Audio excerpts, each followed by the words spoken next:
Whew, okay, we had a okay, I had a major malfunction here. We're going to try to rescue this and get the chat going back up again. I've got to share the link with people again. I hit the wrong button. Darn it. I got a lot of things going on over here. So bear with me. I've got to spread this around. There we go. There's the new link. Make sure we get that. Okay, get it over here. New link. There we go. Oh, wow, that's a catastrophic failure right there. Well, we had a good couple of hours, no problem at all. All right, let's see if I got to find the chat again. Hopefully it'll continue. That's a catastrophic failure. There we go. We got a couple of people showing up already. All right. I want to apologize. I pressed the wrong button. There's a little chat on the side of this screen here, so we can chat back and forth between who's talking, and it helps to keep the flow going. What's next? That sort of thing. I've got a photo ready. That sort of thing. And well, I meant to exit the chat so I could see other things on the screen here, and I totally crapped it out, man. Oops. So I'm putting the looks like you ran off. Oh man, I totally hit the wrong button. You hit the wrong button. Okay. Oh geez. We got the little chat on the side of the Hangout, right? Yeah. Where we can say I got a photo ready, and I meant to click the X for that, but right above it is the X for the whole darn Hangout. Whoops. I am so fired. Okay, I can get Cheapskate over here. Get him the email. What's this chicken and waffles thing? All right. Well, Shane's still presenting. Shay is still presenting over in the other chat. Oh, God love him for it. I don't know how that's possible. Go with it, baby. Okay, but it's going to take a moment to get everything here fixed. Okay, I finally got the new YouTube stream up. There we go, baby. Okay, but it's going to take a moment.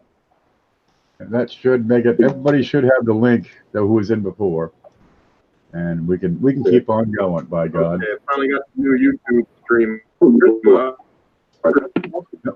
If you have YouTube playing, make sure you hit the mute in the background. I better do that too. Yep, not me. Maybe looking for it. Okay, there we recovered. I want to thank everybody for sticking around. Had a little technical difficulty, entirely my fault. Sorry, I suck at this. I'm not a computer. I'm a coin guy, not a computer guy. This will happen from time to time. Usually my fault. Ken, I have a question. Are you able to shut down the other one at all? I don't know how. Okay, never mind. Everyone left, so it's shut down now. Okay. I killed the Hangout window.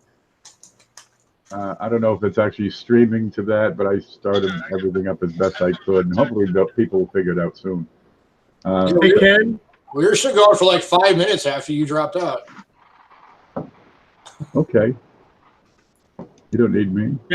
Ken. What? There was a question right as you left about the green book behind you. Flynn? Oh, yeah, that one? What's the that green would book? be Flynn's book on mercury dimes. There we go. Oh, let's see. That's John Wexler and Kevin Flynn. I can pull that up and show you here, I think. Let's see if I got OBS is still working here. There's OBS cam. There it is. Okay, it's the authoritative reference. Kevin Flynn has a series of books. It's the authoritative reference series. And this has die varieties, RPMs, double die verses for the Mercury Dime series. Fairly good sized book.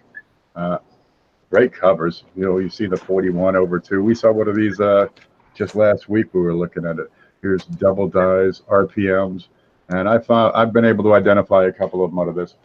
And it's the same format as he has in all his other authoritative references. Okay, you'll have statistics, figures, information. Then you get into the listings themselves for WDDO is what we have here, and he should have cross references for his own number, the Flynn numbers. He has that on the 2 cents, for example. Okay, Do you remember Do you remember the 42/41 that was shown in the coin-op group? The gentleman that owned it was from Egypt, and I don't know exactly how he got it, but there were some questions of authenticity because of where it was found, and he ended up sending it in. Delenia helped him send it to PCGS. It came back authentic. Do you remember that one, Ken? No. Well, I may have seen it, but following the whole story to fruition is sometimes problematic. No, I always question U.S. coins overseas. Early ones, well, that's a lot of times where they ended up because there weren't many collectors in the U.S. in colonial days. And you have the preponderance of the Southeast Asian forgeries and counterfeits just tearing up the market. So I always question them. And just a simple photograph or two can make it difficult to do a thorough diagnostic and verify genuinity. So get the coin in front of somebody who knows. And I think Shay said he had to run and go do something. Okay. Yeah, he must be in trouble with the wife again. No. Married man. Poor fella. I'm married. I don't get in trouble. The book, the authoritative reference, the entire series, they're excellent. They're good quality photos. You can identify your coin. It gets into markers. Let's see, I've got 3 at least. Here's the authoritative reference on mercury dimes. Let's see. Here's The my authoritative reference on starting soon. Eisenhower dollars. You got the red book, that Snow's book. Oh, here's the Lincoln Cent Matte Proof. Something like this, if it helps you authenticate one coin, the cost of the book is unimportant. On something like that. Oh, let's see. Here's another one. What's this one? I've got the 2 cent. The guidebook to the colonials. Here's the 3-cent nickel volume. There's a 2-center around here somewhere. Buffalo nickels. He's got several series. The books are an integral part of the hobby. Yeah, these are going to cost you, $30 a piece typically, or $20 a piece, or depending on the thickness and the size and scope of the work. They're great references. If you can't afford a book, well, work on it. Really, get the book before the coin so you can identify it properly, and you don't throw your money away on something that's not what you think it is. These are so handy. They're informative. Clearly, it'll say exactly what's going on. Here's a 1870 misplaced date. It explains what the nomenclature means, how it works. You can use the values that are listed in the manuals here as kind of a guideline. Typically, prices in these books will stay in the books unchanged for many years until the next edition comes out, and then they're still good for a year or two as a guide. So take the prices in any reference book with a grain of salt. But boy, get the books. They're going to help you out. They're going to further your knowledge. Yeah, with the book, Well, that's what the green one was. $50. I try to get one every couple months, please. What I do is Snow's other 2 books, but man, those things are $200 a piece. what I do is I keep my eye out and I pick up any Flynn book under $20. I find a good many Flynn books under $20, or go on eBay. You find one that's been listed for a good while, and you negotiate down under $20. Picked up quite a few Flynn books for $15. I found a good online source for numismatic material.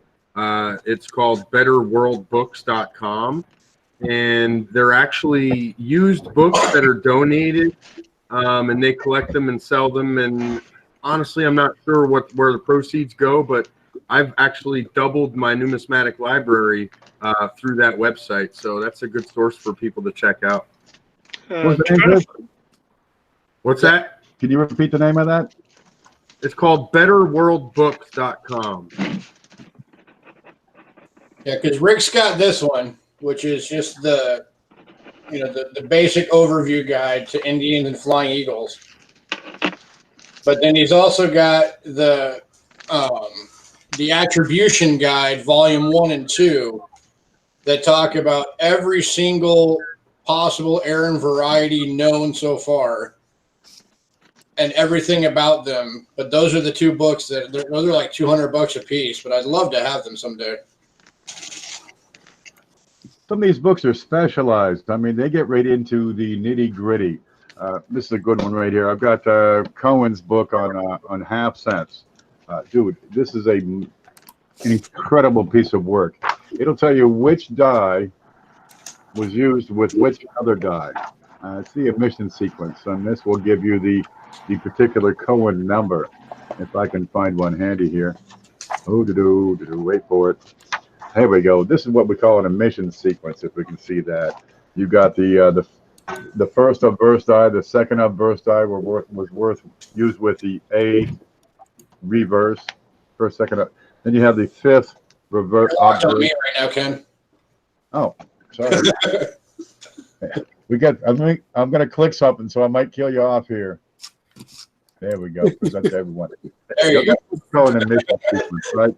Where obverse die number 1 was used with reverse A or B, and that pairing would be Cohen 1, or obverse 1A used with reverse D would be Cohen 7.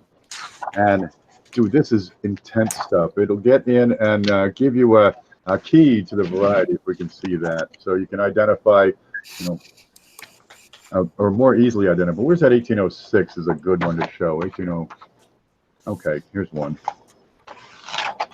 And it'll give you directions to follow to go from what you have to nailing it down easy. Is it a stemless wreath, right? And does it have the stems to the wreath? Yeah, I'm doing this in the fly. Let's see. There you go. Keys to the variety. Curl of the bust over 5 is number 1. Curl of the bust over space between the 2 and 5 is number 2. Simple picky. These are pickup points. Simple and easy to help you identify it quickly and easily. And these, dude, this takes massive amounts of time to put something like this together. Hundreds, thousands of hours, and they're not cheap. Because when you get in something like this, you don't have, putting out 1,000 copies would be a trick. You're getting into such a tight niche. And this is actually on my eBay search items. So if any get listed on eBay, I get a notification because I'm looking for one at a great deal. Yeah, I got this for probably $20, $25, another $4 or $5 for shipping. You can get them. This is a used copy. It's stained, it's old, it smells like a basement. But the information is good, and they're tough to get sometimes. Oh, try to get a copy of the old Penny Whimsy.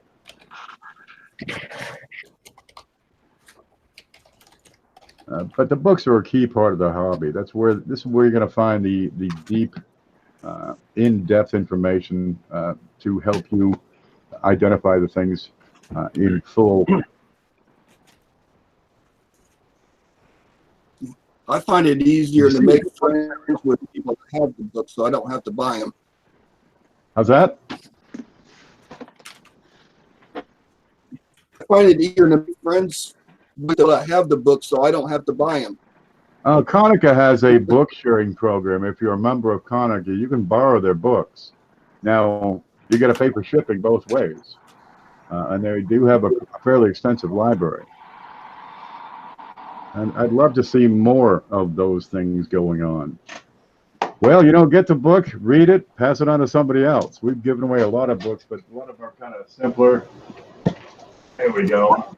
Aren't they currently trying to digitize their library? Who's it? I almost remember reading something that they were trying to digitize a lot of that stuff. I haven't read that, but it does make sense. If it's proprietary, they can easily get away with it. But if you're doing somebody else's work, you got copyright issues involved right there. At some point, books do lose their copyright. I think it's 99 years, and that is dependent on the type, the style, how they set up the copyright to begin with. let's see. How do I do? There it is. Okay, you can't just, take photos of somebody else's book and, print it up and send it out to everyone. That's bad luck. These guys own the information. They're selling you a copy of it. But if it's an article that came out and say Aeroscope, yes, they can digitize that, no problem at all. They would own that copyright. But I can't take these books and, take digital photographs and share them with everybody. No, that's stealing. That's pirating software. It's the same as pirating copyright. You can't do that. Unless they, 100 years old.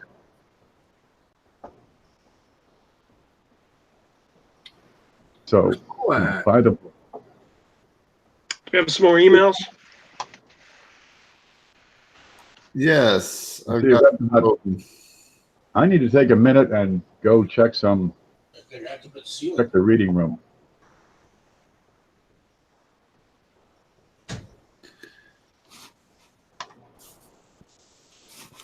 There we go. We'll let you look at that for a bit.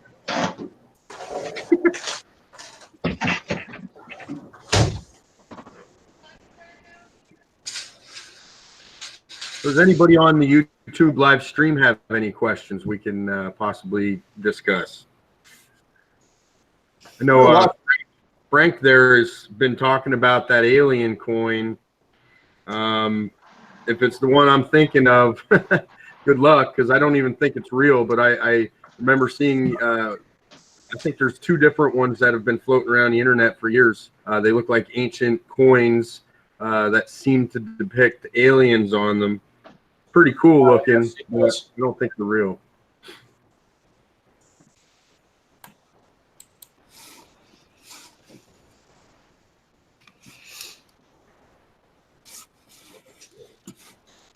John Wolf says he sent an email. Yeah, I have the photos up. Oh, nice. Oh yeah. His let's see. His question was, it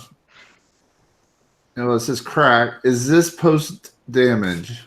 Post mint damage, I guess, is what he's saying or asking. I'm gonna say yes.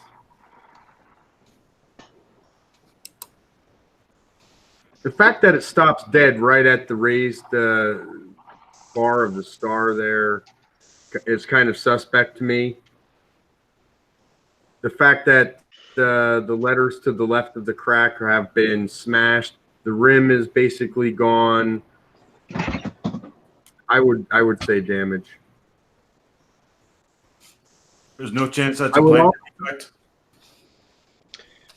So this one has me on the fences. It looks very consistent. You have to think about the medium that this is on as well. It's a really, really thin trime. So I'd want to see that from the edge. See where those layers reside. Because a damage on a coin that's small and a defective planchet can look very similar. So I would want to see that. I would want to. That's an example of. So that's the. Yeah, that to me looks like a cracked planchet. That's a cracked planchet. Look at the obverse reverse. If that resides in the same spot, yeah, that's a defective planchet. Yeah. Look at the rim. You have the rim of. With how thin those planchets are to begin with, something that would have caused that level of damage, that coin would be bent almost in half. And someone brought up the point of that it stops dead in those devices. It's a thin planchet and that's struck pretty hard, so it could have gone in further, but where that was struck down that device, you have a decent amount of metal flow in that area.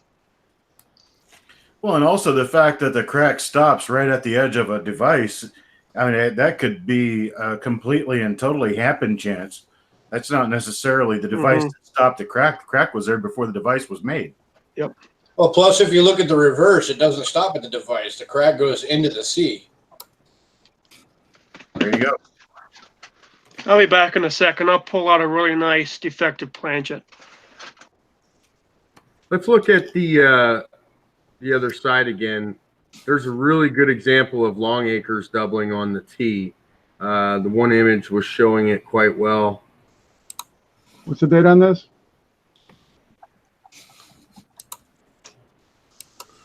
Looks like 57. It's a later date because it's got the edge on the star. So, yep. Okay. Well, yeah, 57. There it is. 1857.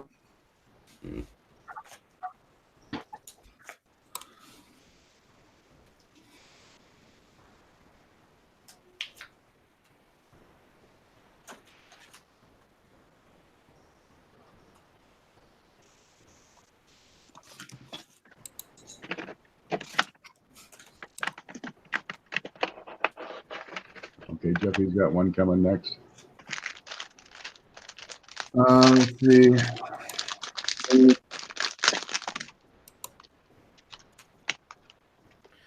Well, John Wolf is actually wondering if this has value. I would say yes, but I don't know Yes. how much because I'm not a time person. So the issue is when you send in these defective planchets to PCGS and NGC, they grade them as a details coin. They don't grade them as an error coin. And I think that's the biggest fault. I hate that. Because it's an error in your manufacturing process that these planchets weren't made the right way. So I hate that PCGS and NGC calls them a details coin. So you can find them cheap because they're in a detail slab, but it does add value. I pull defective planchets out of Stacks and Stacks bars and Heritage all the time. Oh, that reminds me of the mails here. Okay, let's pull this up. This will look nice. We got some Stacks bar. I must be an A&A member because I keep getting all their mail.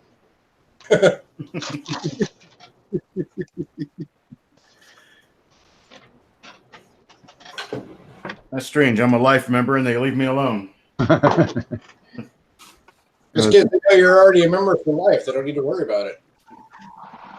Can you let's see if we can make. Can you make Jeffrey a presenter, Ken? Well, 1953. So this is one I talk about a lot. This one has a little bit of a pedigree on it. It's not graded. So this is a defective planchet. And this planchet, I mean, you have a little bit of dent in the face. But as you can see, runs into devices. It's your same thing as what you're seeing on the other one. All of your, you have a little bit that runs through the hair. Jeffrey, you're a robot. You guys are coming across as robot too. Hold on a second here. Yeah, I think you get a bandwidth interference. Yeah, that one he was showing, that thing was like a shattered planchet. While we wait for him, do you want to load another coin? Yeah. All right.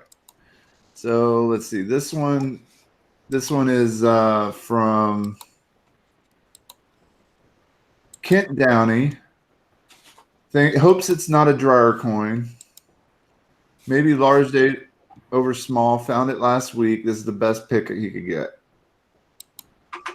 If we're talking about the thickness on the zero, that's probably from a coin roller. One of those crimping machines. Yeah, it scraped it. Kind of pushed it over a little bit. Angled brightness. Yeah.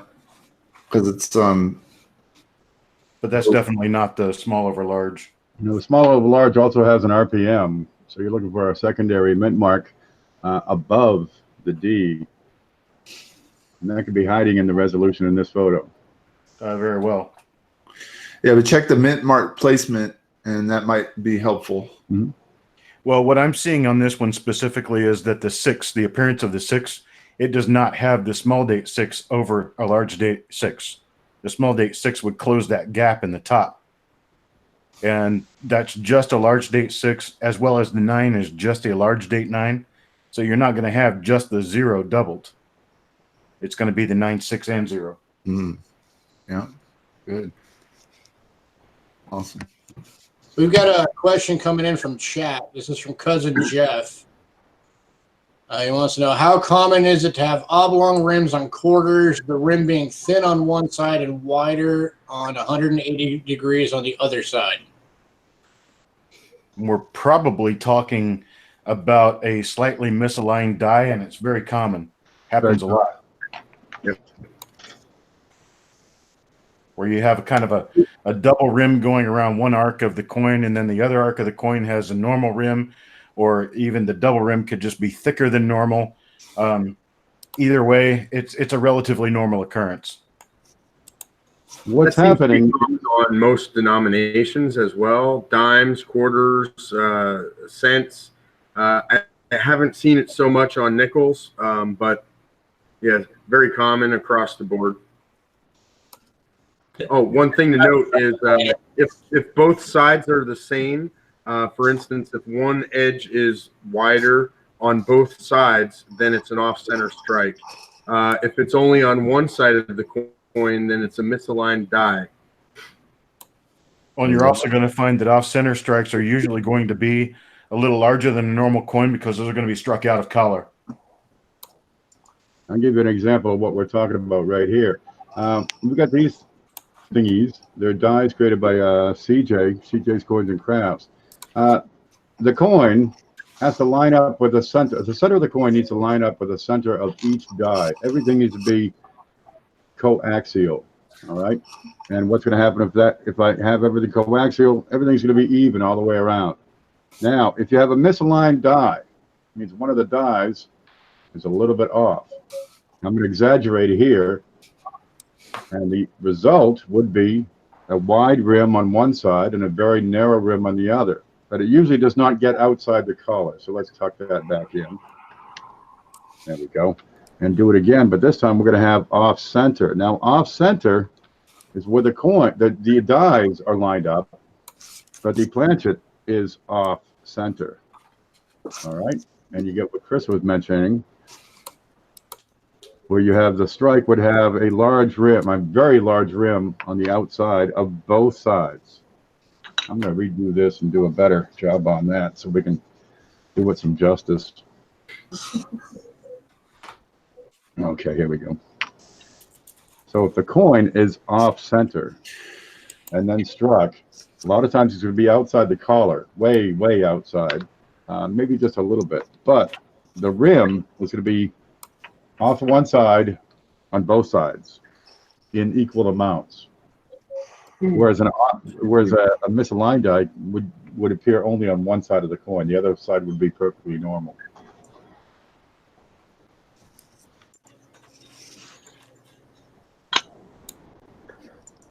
All right, I'm back. I shouldn't be robotic anymore, at least. Nope, you're sounding good now. Yeah, my other machine was acting all funky. Well, what I was showing was this 1853.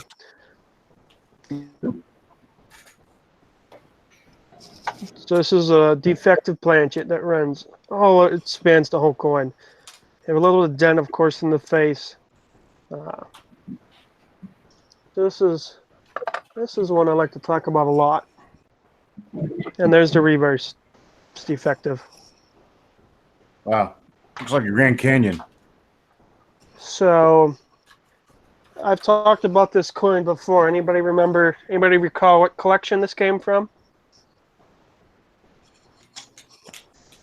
No. No. So this is a coin that pedigrees back to the Grellman collection. And if anybody knows early copper, the Grellman, you'll get Grellman numbers on these coins, with die pairs and things of that nature. So Grellman studied these coins extensively. So this was in the Grellman collection. The Twin Leaf collection bought a good amount of stuff from Grellman, and the Twin Leaf collection was sold in parts while ago at least. So, so I can find the right place here. There's Nukem 1, mid-die state.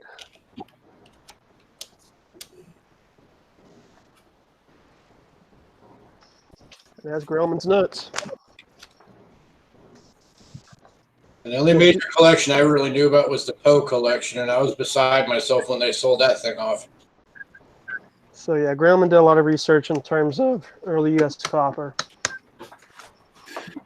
John Wolfe sent a picture of the edge of his coin, of his trime.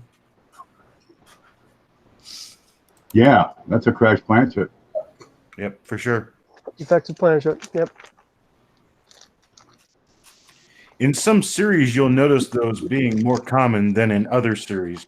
Just like laminations and other types of errors are going to be common in certain eras and certain series and certain types of metal. Like, for instance, laminations are pretty common on nickels, but they're not going to be quite so common on half dollars. And a lot of that has to do with the metal they're manufacturing on, or the era, the time period. There's a lot of things that can change what errors are going to show up a little more common on certain coins. I don't know much of anything about trimes, but I'm imagining any kind of error, any kind of planchet error that could show up. It's probably going to show up on trimes because they're so small and so thin.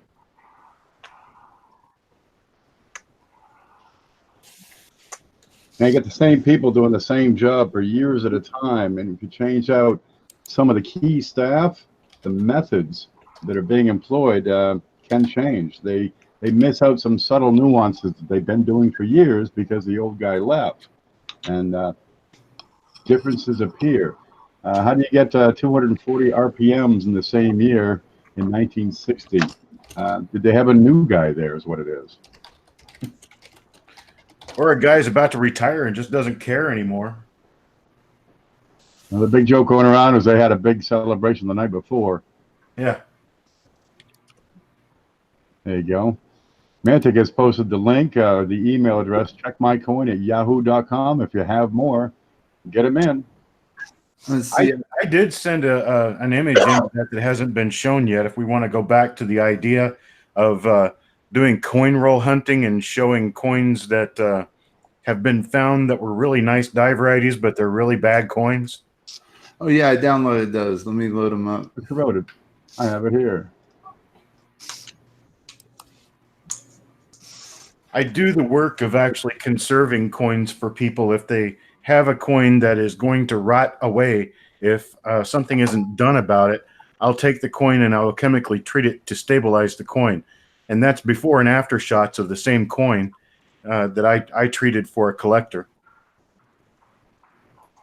Before is, of course, on the top and the after on the bottom.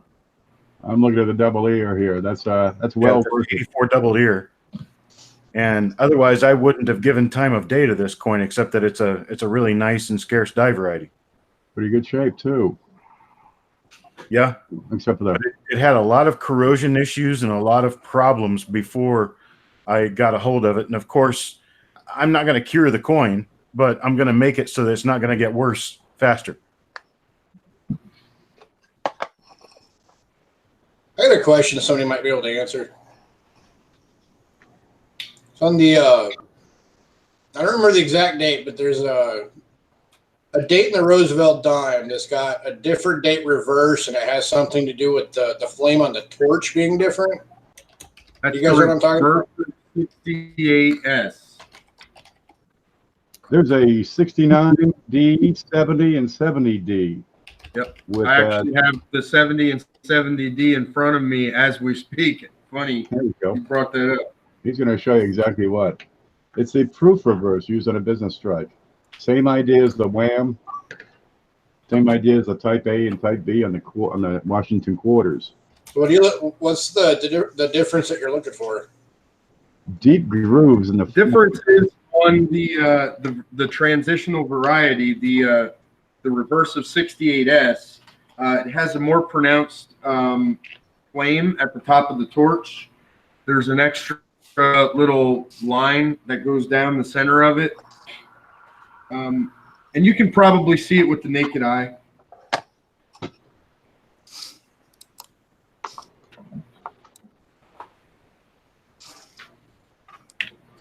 I'll see if I can get a good picture of it.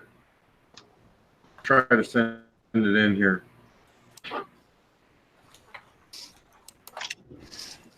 John Claggett sent an email. Let's see if I still have it here. Yeah, he got this at a flea market. He said the binder was still intact. Commemorative coin reference. A book? Yeah. Who's the author? James Iacovo. That does not ring a bell. Doesn't.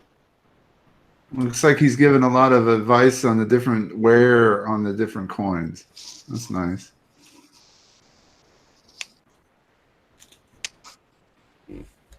$1979.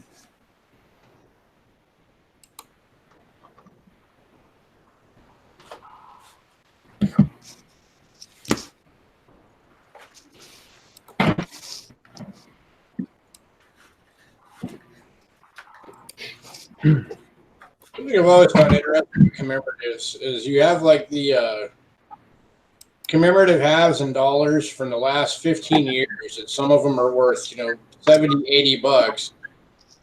But then you have that very first commemorative Columbus half dollar or dollar, whichever it was, the very first one we ever did, just like 15 bucks. Yeah. Comes down to managed desirability, collectability, how good they sold. Later ones, sales weren't too good, so there's a lot of different factors that go into that. A lot of them were melted. Actually, you can get them up into quite a high price and really good shape. Most people took them home and tossed them in their top drawer or just abused the coins.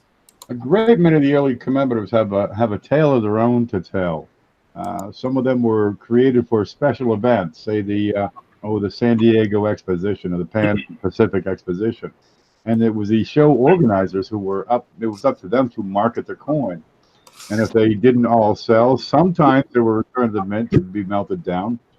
Sometimes they ended up in a trunk in somebody's attic for many decades, just as part of the show, because they were paid for by the organizers, and they later came up for sale. So you have a lot of high grades on some of these coins.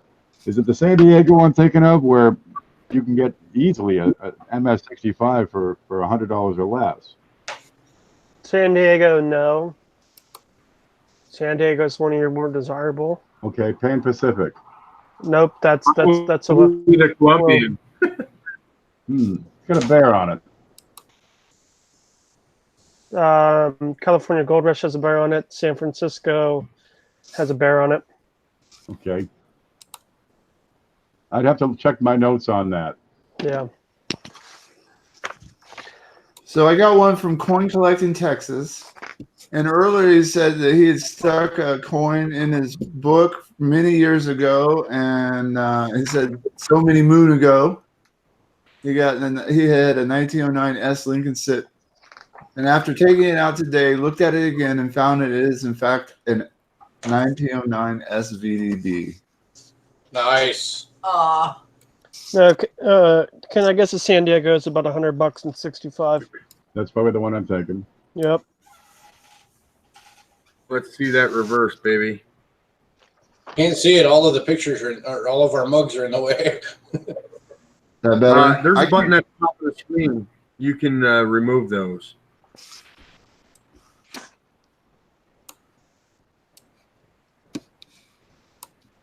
It's faint. It's hard to see a V, but you can see the real plane and the O.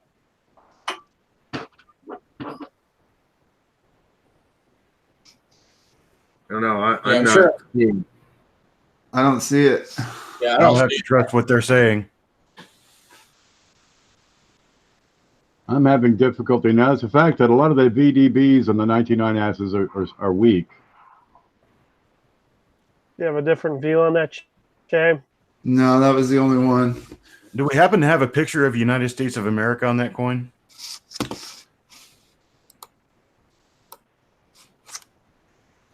Nope. If we can get a picture of United States of America, I can at least tell. Yeah, it's too blurry. I can't see that. Blurry. A relatively clear picture of the United States of America, and I can deduce a little bit from what I can see from that picture. Coin collect in Texas. Maybe you can send one more photo of the U.S. of A, nice and close and focus. Now, right now, I'm comparing the placement of the mint mark with the 4 known die varieties. Well, the 4 known dies.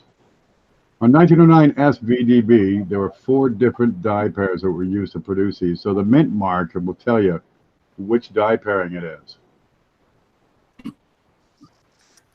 And yours looks very close to position 1, die number 4.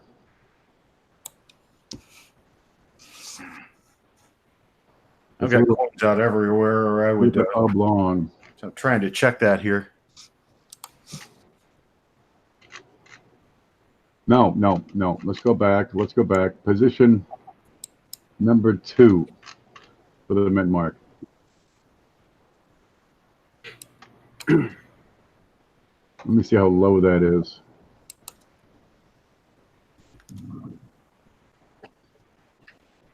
Hey, Paula's back. For number 2.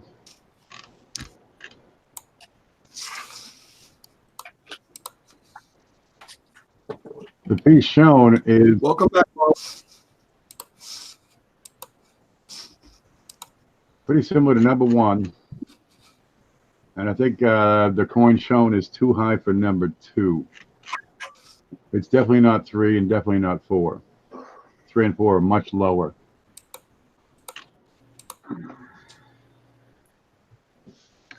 That help?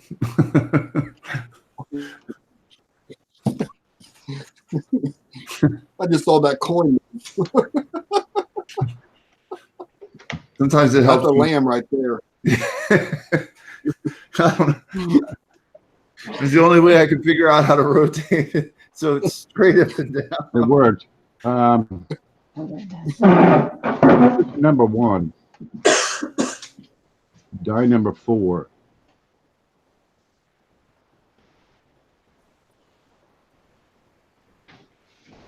What we're looking for is a die chip in the right obverse field. Oh, let's see. Look for Lincoln's lips. Go 2/3 of the way straight to the right to the rim, and you're looking for a small die chip there. That'll be an important marker. You're likely not going to see that on such a worn coin. They go. Once you get to fine, it's hard to see a lot of these die markers. Somebody I'm gonna see it here. clawed in an all-seeing eye on his head, huh?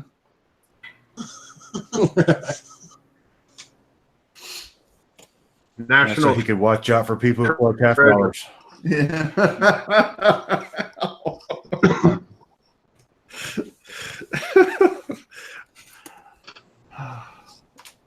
You know, that is a federal crime in some states. Hunting $half. Yeah. Texas. Everything's illegal in Texas. There we go. I'm setting my screen up again here. There. I think we're back to normal. Shay, what part of Texas are you in? North, east, southwest? Central. Austin. Hey, Chuck, Okay. Yes. do you only have the obverse dies on these in this book? On what? This book. You mean keys to the Lincoln? Yeah. If there are markers on the reverse, then yeah, I put the reverses on there too. But if there's no markers on the reverse, then there's not really a point in wasting a page on it. So yeah, I just use the obverses when necessary. Okay. There we go. This coin appears to match the position for what I call die number 1. Die number 1, yeah. Die number 2's S mint mark will be a little bit lower than this one is. A little more distant from the 0. And more tilted. Yeah, and die number 3 and 4 don't match at all. And so this more closely matches die number 1 than anything else. But what I would be interested in seeing is the reverse side.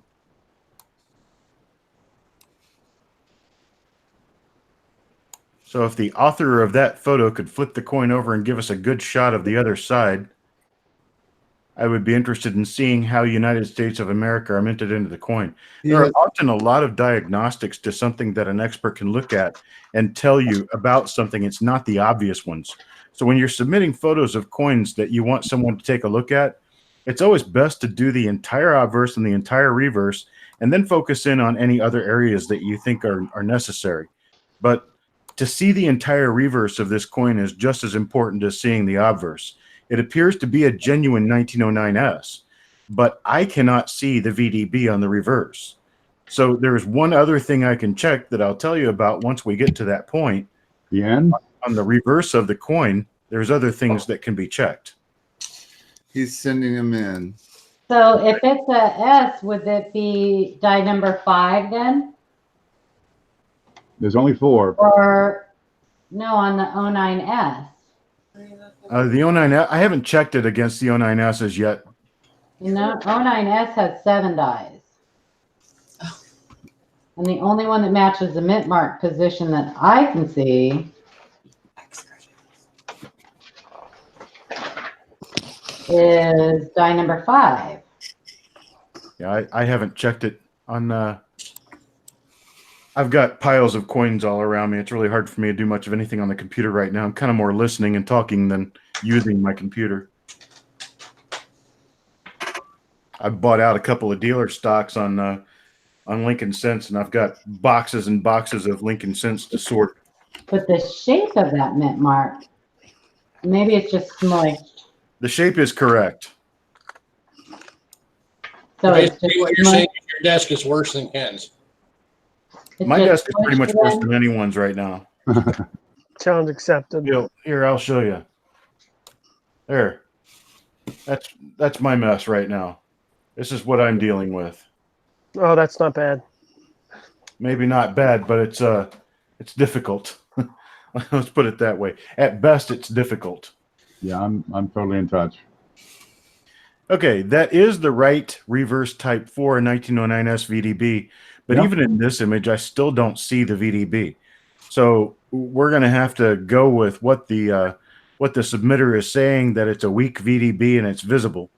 I just don't see it, and that's not an unusual thing, really. VDBs can be pretty weak. Hang on. You can just see the V. Well, and that might be Pareolia too. You may be expecting to see a V there, thus you do. That may not actually be a V. It could be damage on a coin. I mean, if it is, it's in the exact right spot. Okay. Yeah, the VDB should be shifted slightly left of center. It'll be a little closer to the left wheat than to the right one. But if you'll zoom out on the picture of the reverse, I'll tell everybody how I can tell that is the right style. Look at the N in United and see how the right side of the N in United is kind of filled up with metal right there. That is the type of 1909. That's the early type. All of the 09S VDBs have that style of an N in United. That's the type 1 shallow cut, correct? Yes. And then there's another type where the cut in the N is very deep and goes really low.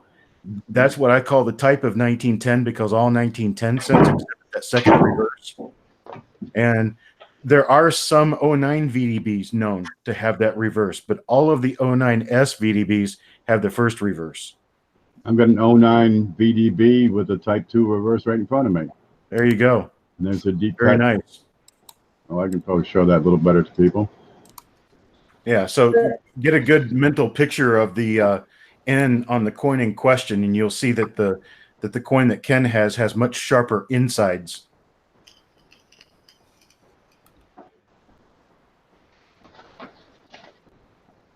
And there's Shay's. And what's the upper Not a corner of the final end? determination there, though, right? That just opens the possibility of it being a VDB, correct? Correct. It doesn't guarantee it's a VDB, because there are also 1909S Lincoln Cents without the VDB that have the shallow end.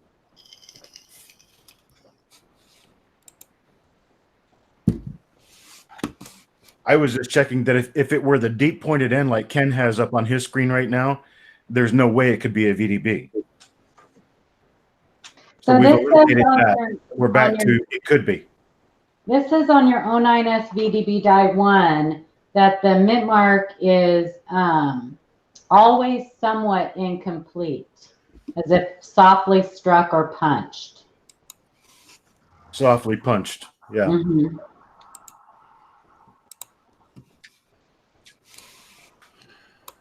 All right. Well, we got one from Anna Hutchinson.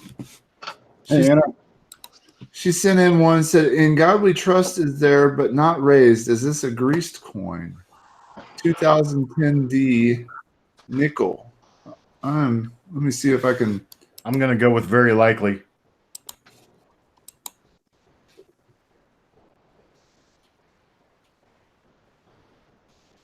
You should probably mix with a little bit of dye deterioration. That's common on those. Hard to see from that picture. Maybe I'm just not seeing it clear. Yeah, I'm going to make a call on this coin. Yeah, it's a bit fuzzy. Mm-hmm. Okay, yeah, I am seeing it. all right. And then we have. Let's see. Bill 457 sent me. Let me load this one. He's showing off. Anna, hold on to that for now.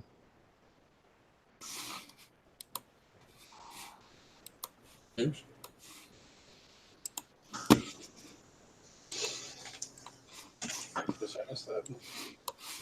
Ant said, isn't there an 09 SVDB with shallow and deep end?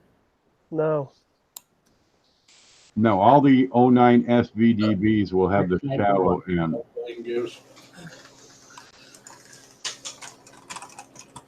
SVDB. Oh, Booker T. Washington commemorative $50. Nice. I think he said he got that. He showed me a picture of that. I think he said he got that at one of his coin meetings. 1946. Coin club meeting. Blast white. It is.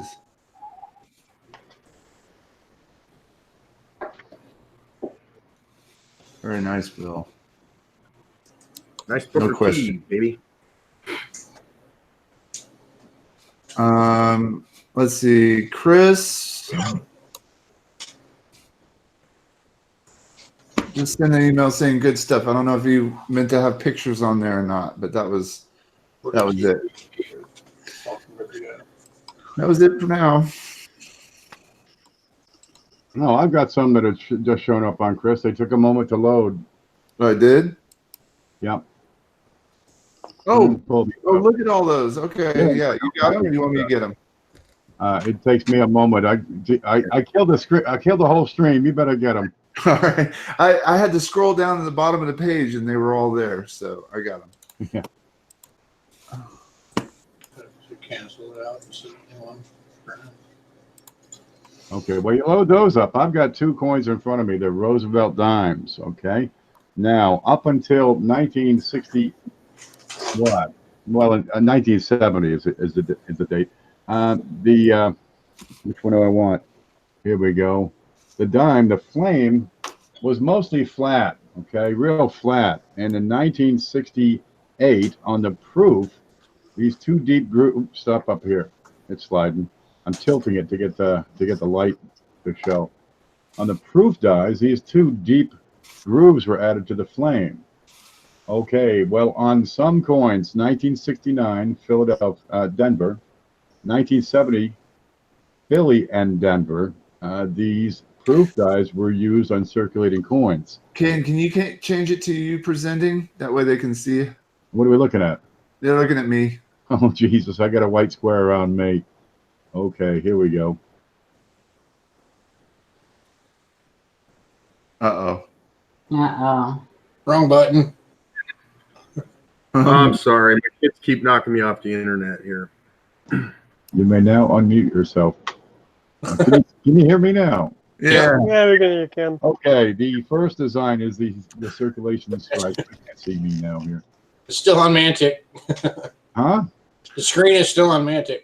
Present to everyone. Ken, I'm gonna go make some coffee for you. Okay, I'm hurting here. Before 1968 or 1970, you're looking for the flat flame, right? On 69D, 70D, and 70P, if you have these two deep, it slid off, these two deep cuts, you have the transitional die variety. And they're worth a few bucks. I mean, I've sold them for $4 or $5. Not a whole amount, but it costs you a dime. And, well, get them with the two deep cuts. And those 3 dates, 69D, 70D, and 70P. And you can find them. You can find these in your pocket change. They're not worth $60,000. But, you know, you can't find them. Let's see if this is a better shot. This is a proof. There's your deep cuts. That was like one of the first varieties I was able to find. Mm-hmm. They're out there. I like the design varieties. The differences. Those are cool. Those add nice depth to your collection if you can get all the different design varieties and wrong design varieties used the wrong year. They're awesome. So I have this coin pulled up here, and I wanted to get a little bit of an opinion on what do you guys think this is? Because I've got opinions from a couple different people that don't necessarily align right. I've seen those called fissures. I've seen those called ragged clips. It's not a ragged clip, too much rim. You know, you got more circular than anything else. If I came across that, honestly, I'd probably just think something whacked it really hard. No, I would call this a broken planchet. Okay, that's what I wanted to hear. Some people got mixed. Everybody wanted to call it a ragged clip, and a ragged clip does not go into that going that much in that direction. No, it won't. It also won't create those little cracks that run into the planchet. That's an incomplete planchet by way of breaking. It never existed completely. Do you think it was brittle when it got struck, or do you think it was like that before it got struck? I was like that before it got struck. Or did I ask the same question twice? I meant, yeah, you know what I meant. That was good. What year is that on? It's a 17 Type 2. Bill had a good question. Is it any thinner or different width? No, it's normal size, just with. You're probably going to notice about a ½ gram difference in weight, though. Yeah, I was just going to say the only difference that was going to be with it is going to be a little bit of a weight difference accounting for that piece of metal not being there. Is that the only part of the coin with the fissures? Yes. I just want to say something. Do not Google fissure error because you're going to get some results that you don't want. Yeah. Yeah, don't Google spicy pickle either. So. Maybe that's the problem with the internet tonight. Got too many people looking at fissures. Jeffrey, Yes. What's up? you see it? What am I looking at? Oh yeah. What do they have that listed as, Paula? Just what you guys said. Scent struck on a planchet which broke before the strike, Okay. which rounded the edges. A Herbert's book? I like it. Those rare opportunities that I'm actually correct. Yeah, okay. I bought under the red assumption. Everybody wanted to tell me it was a ragged clip, and I didn't think it was a ragged clip. Yeah, definitely not. I'm surprised they didn't catch that during sorting. So it's a Well, you 17 have to Type imagine 2. how many coins roll off, and they go through the Riddler because they'll fit. They go into bags or rolls because they'll fit. Yeah, it's It's something that's not going to be noticed until someone pulls it out of circulation. No, I'm talking about when they're first pulling them out after they do the bath, and then the person sorts them into all the rows. You'd think that'd be something they'd catch. And yeah, maybe. I mean, if you were doing 100,000 planchets a day, would you necessarily notice every one of them? Probably not. Okay. And that would be assuming that the defect of the planchet would be facing up where they could see it anyway. Yeah, plus thinking on it after, how many thousands of them, they probably all look the same anyway. And we're talking about government workers. Government work. That's close enough for government work right there. Hey, it's round. What do you have up, Shay? Oh, I have the next email from Chris Rhodes. A whole bunch of pictures. There's a misaligned die. Is that? Yep, we were talking about those earlier. Clean and smooth and even on the back. Yep. Mostly.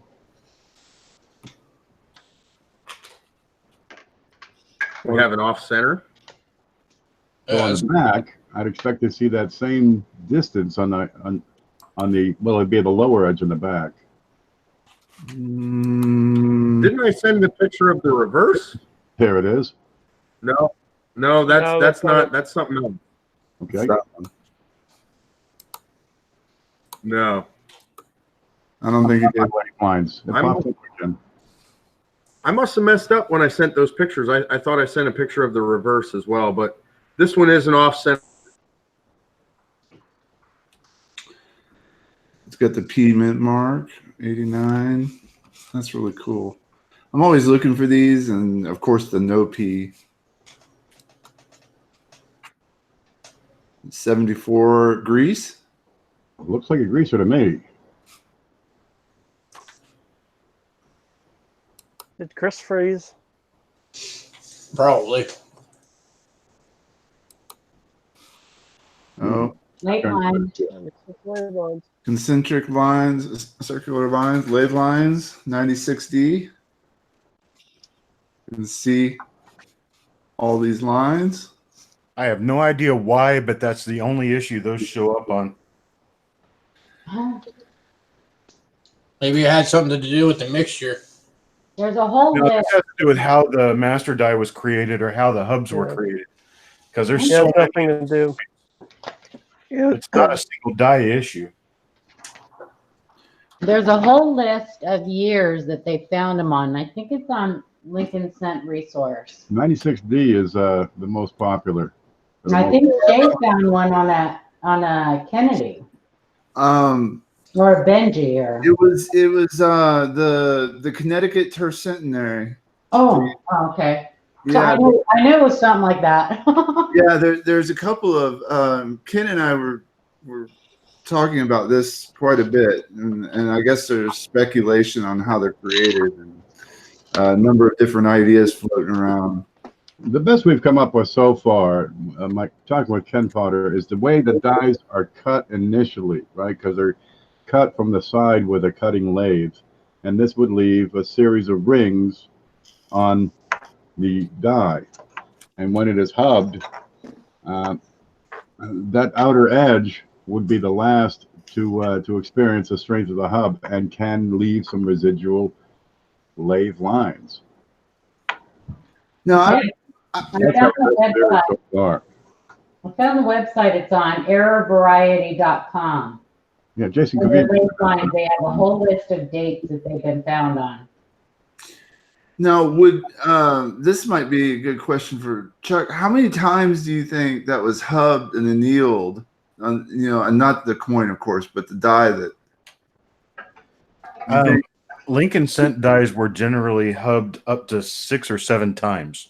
So not enough to count for some, like that cone to be impressed upon. That many You mean times. like to the effect that this looks like a record? Yeah. No. This is something that has to do with the lathe and how the lathe cut either a die or a hub. Or the steel being layered of some sort, or not at all? It's just No, I think it was a mistake in the cutting tool and how deeply it was cutting from one round to another. Like it was slightly not level or something, and Right, like almost like it was bouncing, you would say. Oh, okay. Hmm.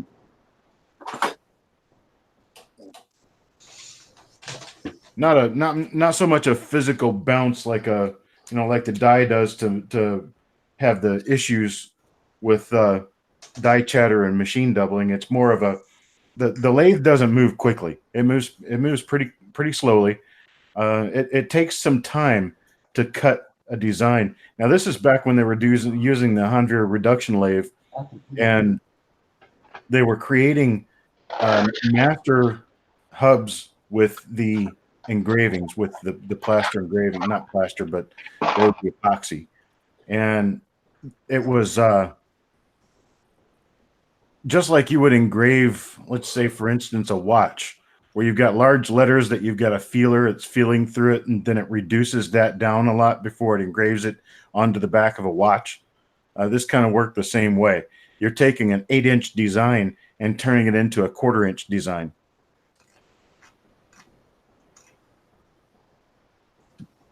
Could there And be so the feeler is basically like the needle on a record. And if you've got something going on with the pressure of that feeler and how that feeler is doing its job, it could either be skipping a line or it could be pressing harder on every other line that it runs through. Or at some point, I don't know exactly how many lines it takes to go through a die, but it could be thousands or hundreds or however long it takes to actually do that. I haven't seen it done. I've seen film of it, but I don't know if the film is playing at regular speed or if it's been sped up.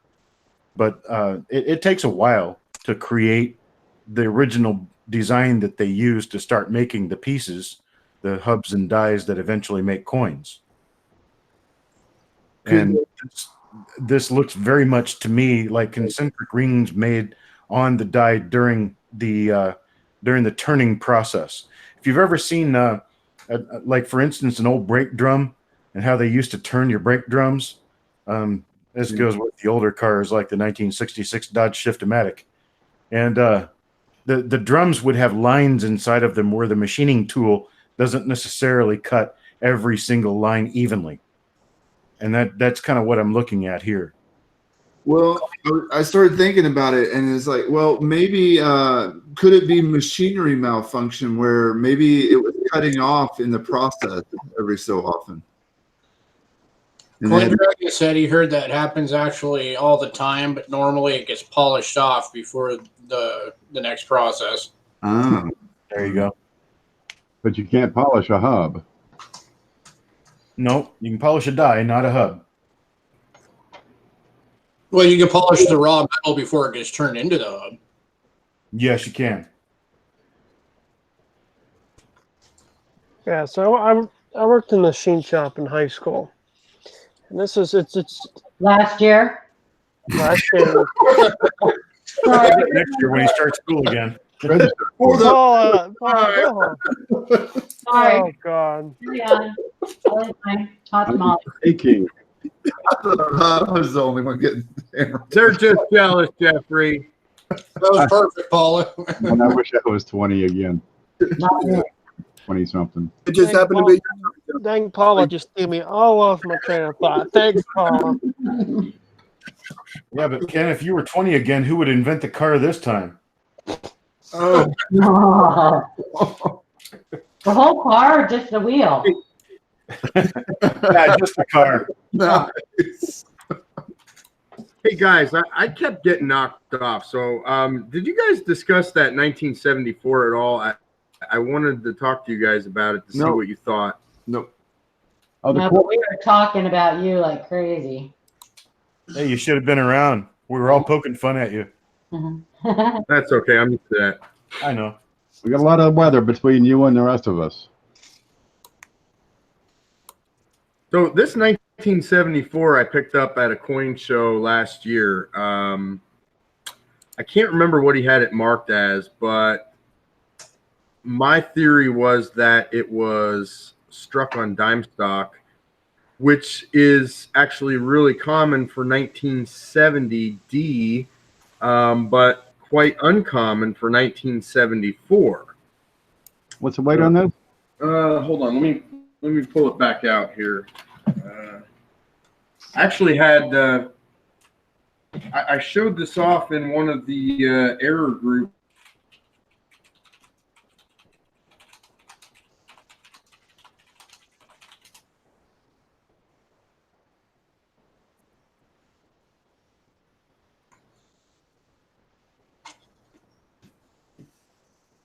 I think he froze again.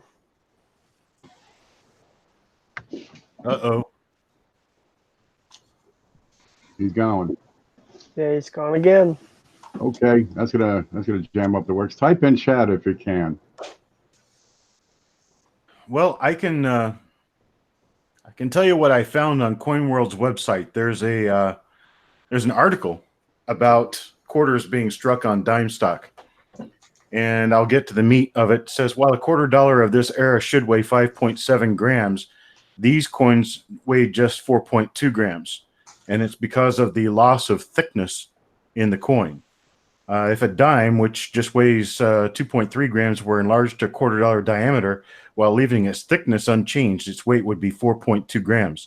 So you have a difference of 1.5 grams between a normal quarter and a quarter struck on dime stock. That should be significant enough to easily tell on pretty much any gram scale.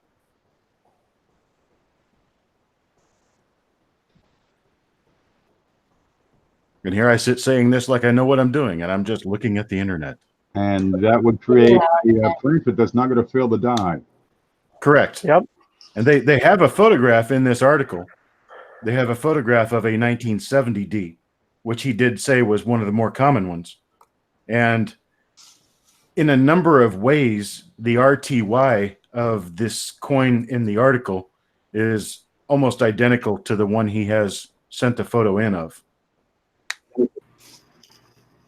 Yeah, especially on the reverse, looks like there just wasn't metal to flow into those areas along the rim. Well, as you guys probably know, I got knocked off again. So, we already answered your question. It's okay. Thank you. I'll watch the stream later on YouTube. Yeah, it was amazing, man. They called up professionals, the whole deal. It was, That's right. if there's one part of the stream you shouldn't have missed, it was that. Hey, Chris, did you weigh that on a gram scale? Yeah, I did, and I told you what it was right as I got knocked off. Well, tell us again until you get knocked off. No, I don't. If I get knocked off again, I'm done. I give up. Hurry up, answer. Come on, tell us the answer. Let's go. 3.75 grams. Wow. That's way underweight. Now, I read on CoinWorld that the normal one's supposed to be 5.7, and if it's struck on dime stock, it'd be 4.2. So what you have is probably, it could be dime stock rolled thin. Could it be a Ford? Could be a Ford. I have it right next to a dime here, and it's, I mean, it is, it's the same thickness. There's a lot of wear on that coin too, so I don't know if that would play into it. You know, actually, I don't see a lot of wear on it There's because not a lot of wear. the eagle's breast is round. All Like the marks and stuff on it, you don't. oh, that's lack of strike right there. All the little dings and stuff. That's I mean, what. Paul is right. There are some contact marks on it, so it was definitely in circulation for at least a short period of time. Yeah, but I think what she's talking about is all the mottled chatter like below. No, I'm talking about the like contact marks and. I mean, you have small contact marks, but nothing like heavy wear to take away that much weight. Right. Yeah. No. If you're going to take that much weight out of a normal quarter, you're talking about 5.7 down to what? 3.6? Did you say? Yes, 3.75. 3.75. You're taking almost 2 grams off the weight of the coin. That's going to knock all the detail off of it. You might want to look into it being a foreign planchet. I would. Well, no, it's clad. It's clad. Well, I'm thinking the simplest answer is the most reasonable one, and that's generally what is true. is that the simplest answer is the most reasonable one. And I'm thinking dime stock, and it's just rolled thin. Yeah, I'm actually going to send 2 more images right now here, just to show a side-to-side comparison and an edge shot. An edge shot.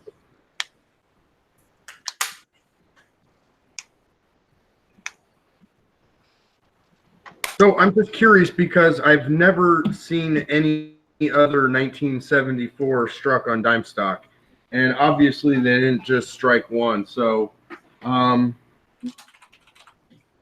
think it's a good one. I think it's a really neat coin. I got it for a decent price. What did you say it was? A 74D? 74p. Okay, it hasn't come through yet. There it is. Got it.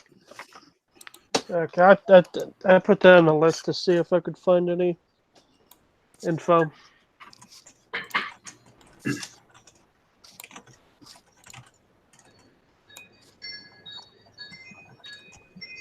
Okay, so I'm just going to answer this question that is in the chat right now. I know which one you're looking at. So Jesse asked, is it possible that any more of the 64 SMS candy half dollars are out of mom coin collections in public? No. No. Absolutely not. There's 64 SMS. Those 64 SMS sets were all in one place. They all came from one source. They were all pretty much tracked about where they came from. So no. Yeah, I'd mentioned in chat that there was only 35 of those that were ever minted, if I remember the count right, and like 34 of them for sure are accounted for the half dollars. The first thing to look for on an SMS half dollar 1964 is a pedigree. You won't find that in circulation. If it's been circulated for a little while, it's going to remove any ability to diagnose it properly as an SMS. You won't find those in pocket change. Okay? Or in coin stores, or in... You're not going to find one. You're more likely to find the 69S, that 69S double diameters, which people have found. Not to you. I don't think I've ever seen a 64 SMS that's been found. I've got Chris's coins up here in front of me. Let's zoom in on the over here on the left side. He's got a dime right beside his 1974 quarter, and that is a flat little quarter. Oop, there we go. You're about the same height. That's not a millimeter difference in height. Yeah, that to me looks like it's got to be a quarter on dime stock. No. Yep. So you got the sheet metal for dime stock, but a quarter was punched from that sheet. So it's the same correct diameter for the quarter, but it's only as thin as the dime. Why is the reading different? There wasn't metal to flow out towards that. I think she's asking about the read count. Read count. Yeah, the read count should be normal for a quarter because it was struck in a quarter press, not in a dime press. Okay. That's a quarter collar. Gotcha. But it's not a complete strike because it's a thin planchet. That's it looks Right. thinner than the dime on this shot. It's probably the same thickness. Nice. Yeah, my mother would commend him for having Put clean that out. fingernails. Well, thank God he didn't use pliers on that. Oh Jesus! Because I always see pliers to get those rim shots, and I hurt inside.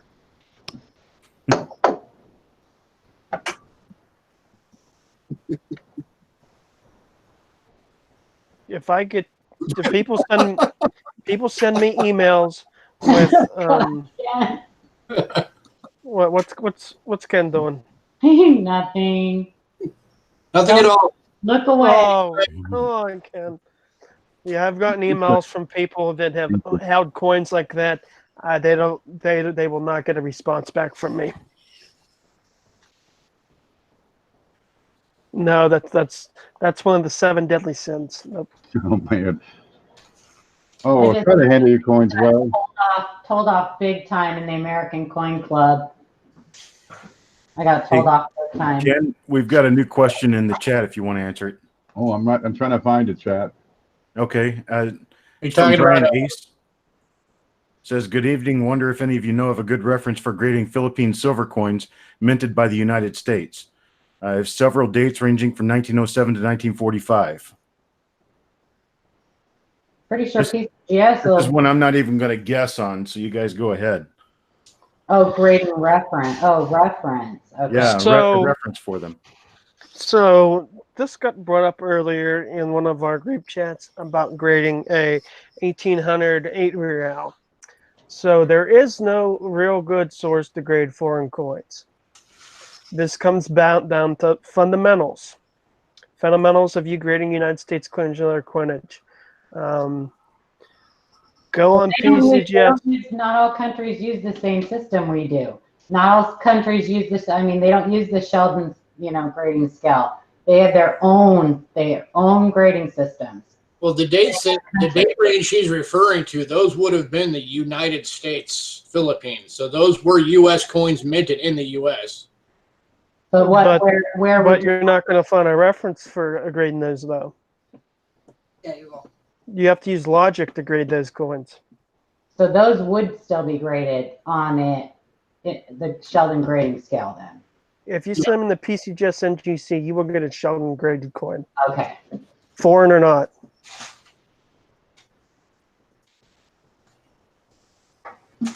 So probably, I don't know. I don't even know if PCGS would have PCGS photo grade. Would that be on there? No, none of that foreign stuff. There is no concise reference for foreign coins. Yeah, no, There those are is no concise grading scale for foreign coins. There's There just are so huge much material. There's so much material that you cannot have say, there's so many foreign coins. I mean, United States minted foreign coins. It wouldn't be on there. No, They're still made for another country. that's a foreign coin. There are huge gaps still in numismatics. Reference material for foreign coins in particular it's lacking. Give it time; it'll show up, but it's going to be years, maybe decades before some of these things are well cataloged, well referenced, standardized. The grading systems, pricing charts. Some of these coins they're not traded often enough to develop a market price. But just getting the standard references for grading, for example, there's so much more work to do. Jeremy, are you listening? You're young enough to do this. Yeah. For those of you that are familiar with me, you guys know that I'm pretty much Mr. WorldCoin in this group. And for the most part, the way that I do grading for WorldCoins is I start off with looking for a mint state or as close to mint state as I can get picture of the coin. And then I use the same rules for US coins as I would for that coin on, where's the wear points, how much is it worn, how much damage is on the planchet itself, all that kind of thing. And then you just get a basic. You're not going to get like an exact number, obviously. You're not going to say, okay, well, this is like, VF35. But you can garner enough information to be able to say it's fine, it's very good. Just that broad range.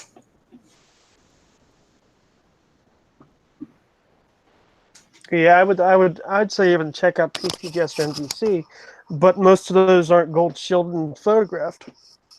So, well, and sometimes it is hard to find a mint state photo of said coin. Yeah. So I mean, I sell a lot of foreign coins, so you just have to use your instincts and just use your investigative type skills.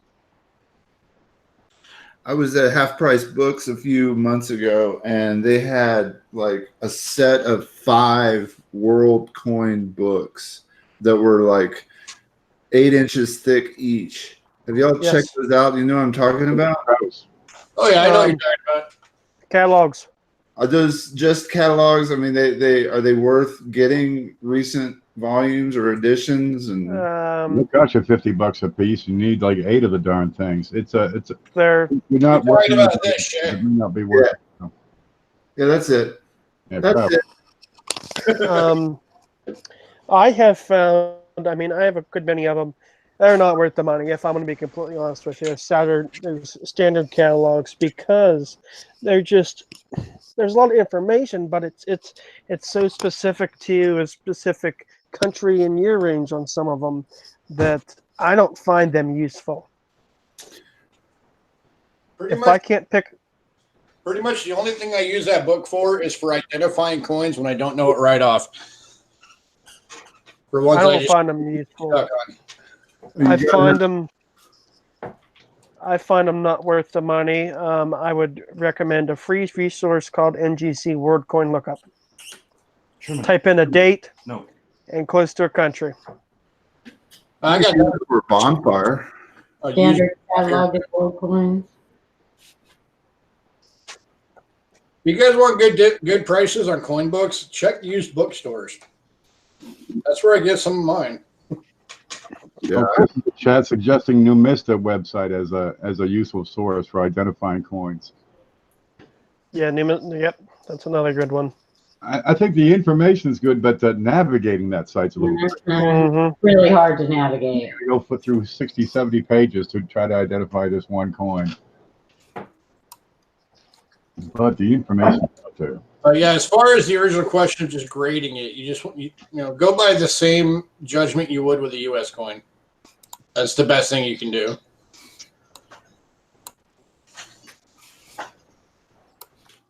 I know we have some more mail come in. Let me see. I see a red dot. Let's see. Cindelicious sent in something to show off. Let me open that up. Yeah, kind of bouncing off another thing is there is no reference to grading classic commemorative coins.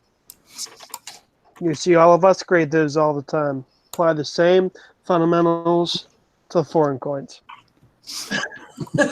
Oh, thanks, Mike. This is from Cindelicious.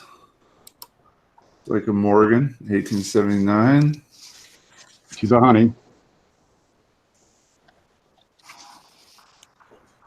Very nice. Yeah, Mike, that's my older one. 79, I want to see the reverse. That's my new one.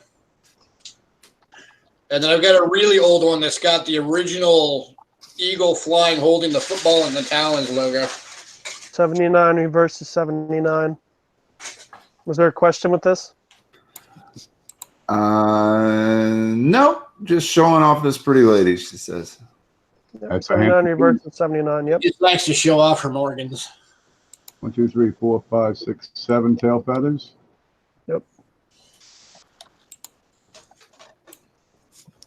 Well, there's one to be proud of, dear. What did Annex grade that? 64. I saw. 64. yeah. That's about right. All right, and then I got one from John Claggett. Let me pull this up. Smokey notes, in 1948, Dr. William Sheldon developed the Sheldon scale, assigning grades from 1 through 70 to coins. The basis of Sheldon's theory was that a 70 would be worth 70 times as much as a 1. Well, that's That only worked on 1794 large cents. That's the actual basis of his scale was the value or the prices that he would pay for 1794 large cents, and most of the numerical grades from 60 to 70 were developed later. I think the prices have gone up some. Just a little. Well, yeah, that would be a linear model, and it's more of an exponential model. Would be a little more accurate. I can tell you that I exhausted probably 4,000 or 5,000 hours over a period of 2 or 3 years to try to come up with a formula of making a price guide based on all other price guides plus a few markers of the market in general. And no matter what I tried, there was no way to apply any one given set of rules to all of the different issues to come up with even a rise or fall in value of those issues, because different issues have different amounts of popularity. And so it's impossible to come up with a mechanical way of valuing coins. Everything is done manually. I've tried looking at mintage, surviving population, and prices in good, very good, good, very fine, and MS60. And I can't make heads or tails. I can't come up with a line, a graph, a standard deviation, none of it. It's all over the place. That's exactly what I found. Should be worth a whole lot more than they are now. The half times should be worth a fortune. And a lot of these wheat cents, I can't justify the price. But what I was initially trying to do was I was trying to come up with a way of having values for die varieties based on the values of a normal coin for the same year. I was looking for multipliers of value. Even that won't work. So you can't multiply the value of a 1911 Lincoln cent to get the value of a 1911 S RPM, or the 1960 D RPMs, the many hundred different ones that there are. You can't use the values of a 1960 cent to figure out the values of any of those RPMs. There's just no mechanical way to do it. I wasted 4 years on this. I can tell you it doesn't work. Between normal coins, the mintage, surviving population for that 1911 S, and comparing how that relates to, say, in 1868, 2 cents, and I can't get a correlation. It's boggling me. You're not going to get a correlation. If we come up with a some sort of measurement, some sort of metric, then it would help to say this coin is dramatically underpriced because of the ratio of value to grade. But there's got to be another constant in there, figuring how many collectors, and that's a big iffy one right there. I've seen some different models that some bigger guys have made, and the biggest area they lack is your demand of a certain series.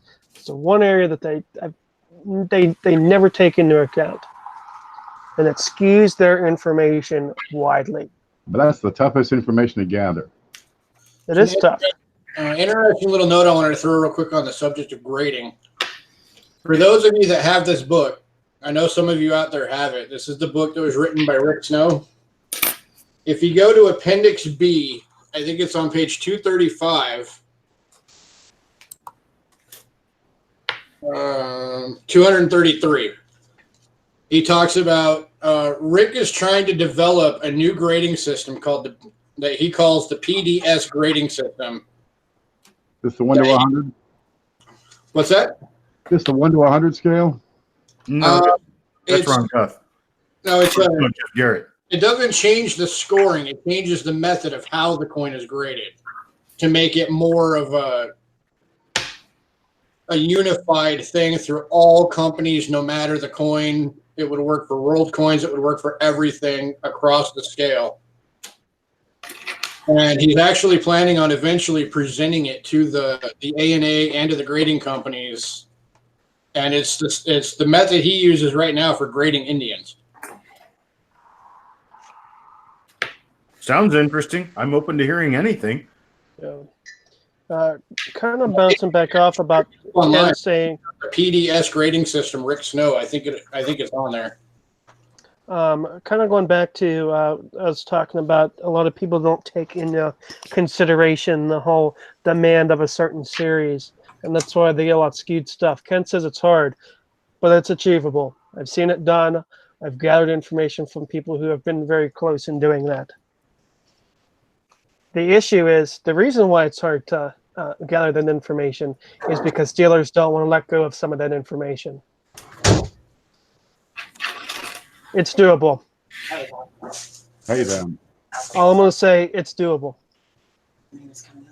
Yeah, you can. Yeah, it's actually online. You can Google it and read the whole thing.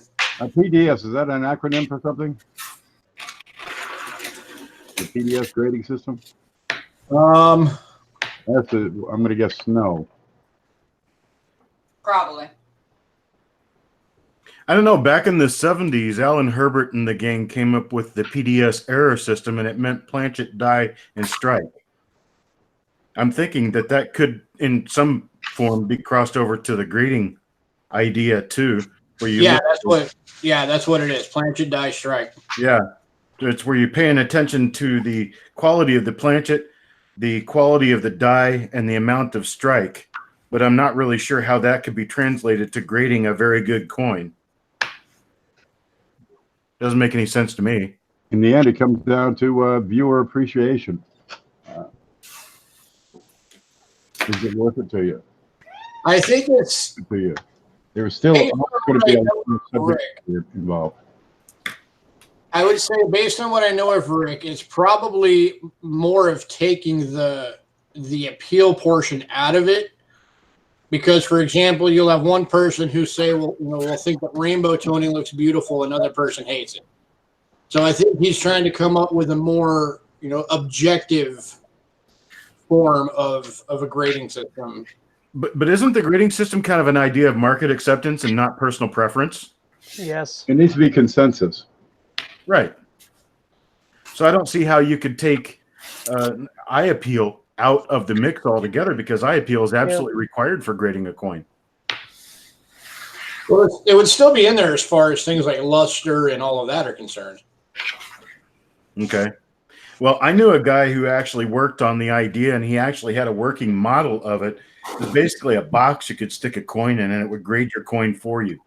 And it graded your coin based on a laser scan of the coin to see how much relief it had, and a photographic reflectivity of the coin. I mean, there were a lot of pretty scientific things that went into it. I was thinking sonar reflectivity type of thing. Well, that could work too. I mean, you don't have to have visibility. I mean, sound would work, but the overall lesson learned from this is that there was a lot of money put into something that still isn't anywhere near as effective as the human eye.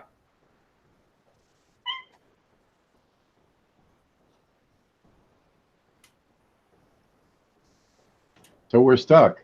We must always have a subjective grading system. That's kind of what I'm looking at. Yeah, that's the way I think of it. And of course, I mean, I'm no one any different than any of you. I could be proven wrong, but I just don't think it's possible. Oh, I could be wrong on that. I'm just saying that could be what it is. I mean, it's a very interesting topic of conversation, and it's very interesting to talk about it and shoot ideas back and forth about what could be done and how it could be done. But everything I have heard, everything I have read about it, everything that I've discussed with anyone else on it, we always come up to the same conclusion. You still have to have eyes look at the coin to finalize that grade. Yeah. But like I said, I recommend just Google it and read up on it if you want to know more about how he's doing it. Or get the book. Or if you have it, you could just call Rick on his cell phone. No, don't have his number that way. Hold on, what you got here? Yeah, Rick doesn't like me enough to give me his personal number. Oh, I put that up when Christopher was talking about misaligned dies and off center. That's off center, all right. It is off. That's way off center. Shay's got one too, it looks like. I was going to say, Shay, you have one that's a little interesting. Yeah, this is from John Claggett, and he sent a number of different images for this coin. There's some pretty good images. I'll just slide through them real quick here. See if you guys. He tells me what he's been told it is, but I'd kind of like to get y'all's opinion on it. So I can tell you my opinion on it. Okay. I think that got stuck and was pushed out. I think that it was stuck and they had to push it out. That's what that looks like to me. When they have to push the planchettes out, they get stuck. They have that push indent there. That's my opinion.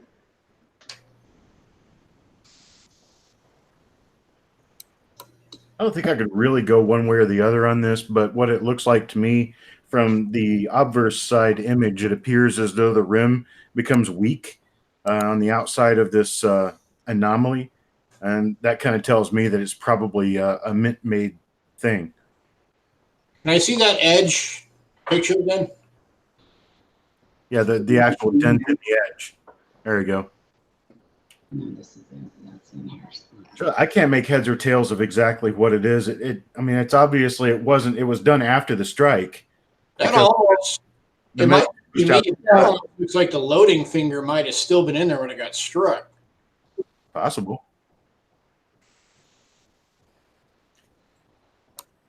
And go back to that reverse, Shay. Let me see. So There it was says one- when they get stuck, they usually have to be driven out with a punch. So you're saying that this And could that's- possibly be something that That's got man-made stuck damage. in the coining machine, and someone actually had to use a tool to get it Sure. out, let it drop into the hopper, and it went out into circulation that way. Mm-hmm. Okay, that's entirely possible. Hey, his job was to get it out of the machine. After that, it's not his problem. Right, exactly. I mean, there I'm was- not saying that's what it is, but that's what it looks like. Took Shay, 4 guys to get it out. Shay, there was an image that was close up on that raised part on that reverse. If you can find that,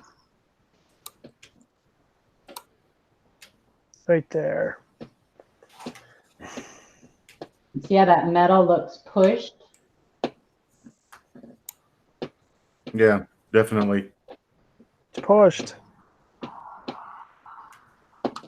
So if it's pushed, it Looks Would like make someone me- used a blunt tool to force it out of the machine. Force it Yeah. out. Yeah, probably. I can't So- think of a mint process that would create that.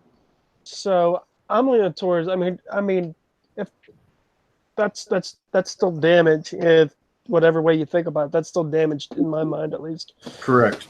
Well, Anything they starting, say this has a rarity level of 6 to 7, and values are $20 and up when you get these. the way I've always seen the difference between a mint error and damage is anything done after those dies release is damage. So if it's done at any point Yeah. or during the strike, it's an error. If it's done after the strike, it's damage, and this would be after the strike, and that's evident because when you mashed in on the edge of the coin, it pushed metal upward, and you can see that. Upward, and you have that curvy rim. Yep, Rim and curves in. because So- you can see that rather clearly, it's obvious that it was done after the coin was struck because the strike would have flattened that back down. Yep. Yeah, this in here says that it's an occurrence that few collectors are aware of because the majority of coins struck like this will jam so tightly that it's necessary to stop the press, dismantle it, and remove the jammed coin. If only a small amount of metal squeezes past the collar, the anvil die may shear it off and attempts to eject the coin. It says that it's a rarity of 6 to 7 and values are $20 and up. So I don't know. I mean, I agree. But how can it be proven that that's what this is, and this isn't something someone just did a device? Right. I agree. I mean, So I guess in, really knows the process well could tell you. Right. I don't know. I don't. This is just to me. I don't think it would. I think that's more of a distraction on the coin. I think it would take away from value. That's just me and my opinion on that. I view it as damage. If that's the case, or if you can tell if that's what happened or not, I think it's damage. If you can take an off-center coin and duplicate that sort of thing, out here at my shop, I think it would add no value, probably detract from the value. Yeah, I completely agree. And I'm not saying that that's what it is. I'm just saying that's what it looked like to me as soon as I saw that, because I know I had read it in there. It seems to be the best explanation, though. Other than somebody else did it. I don't know. I couldn't tell you if that was done at the mint, if that was done after the thing left the mint. I couldn't tell you for sure. Get Sully over here with his screwdriver. Well, yeah, I couldn't just. this Mint Errors book is great, but it's so old, that I'm sure some of the stuff they found out that they thought was that now are like, okay, maybe it didn't happen that way. I don't know. I mean, I can see it being a possibility because with how off center that thing is and how fast those machines run, it's not unheard of to think that being that far off center, that would have been enough to make it hang up in the machine. Well, and it happens on coins that are struck, that are high collar strikes. Oh my gosh, sorry you guys. I have a eyelash in my eye or something. It's driving me nuts. I gotta go get this thing out.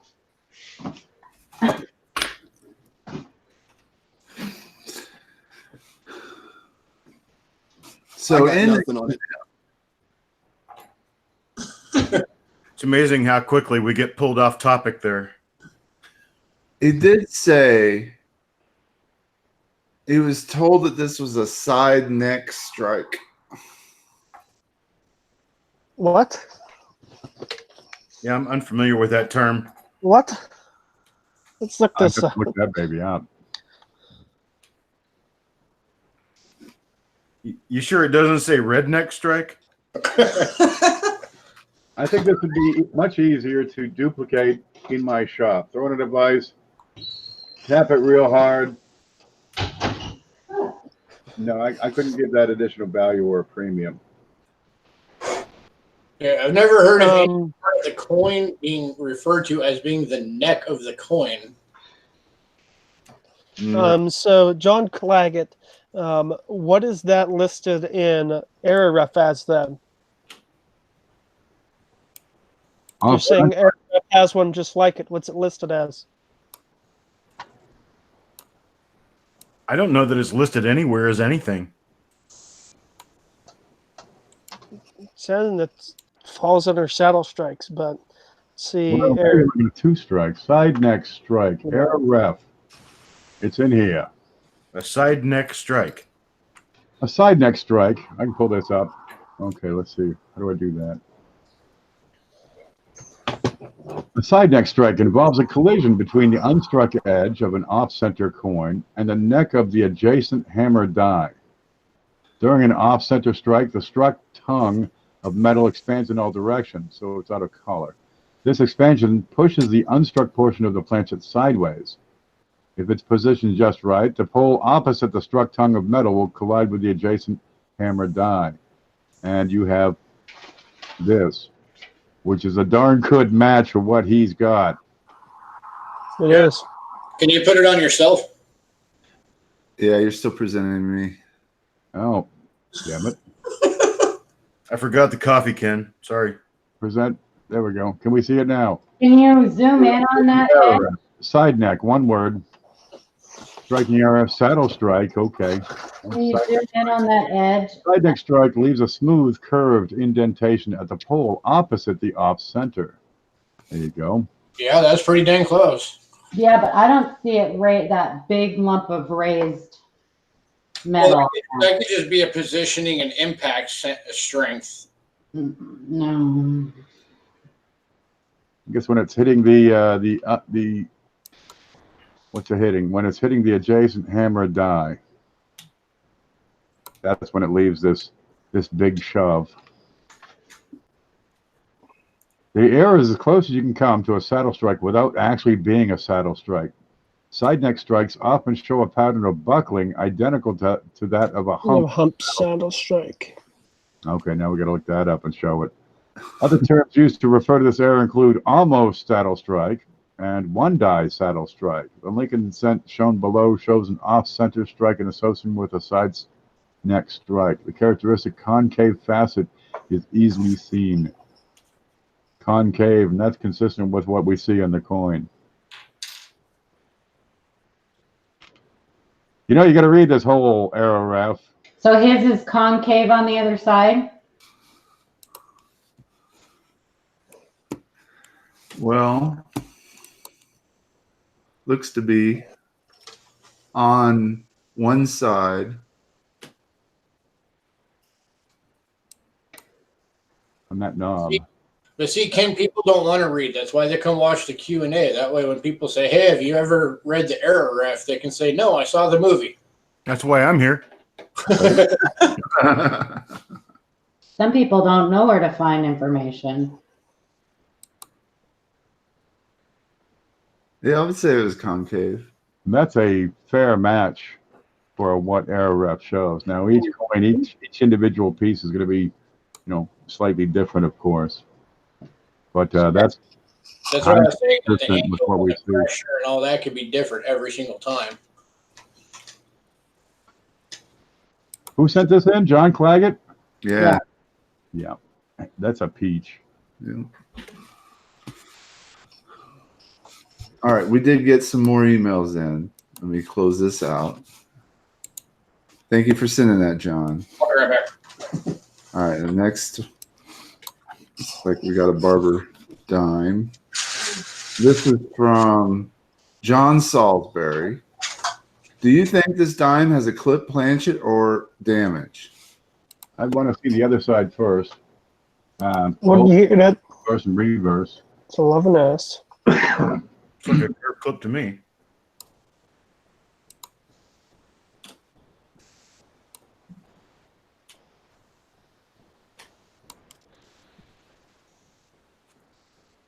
This looks like a clip to me.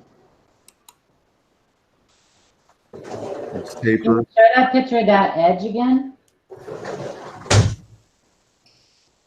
Well, you're not going to have reading on a clip.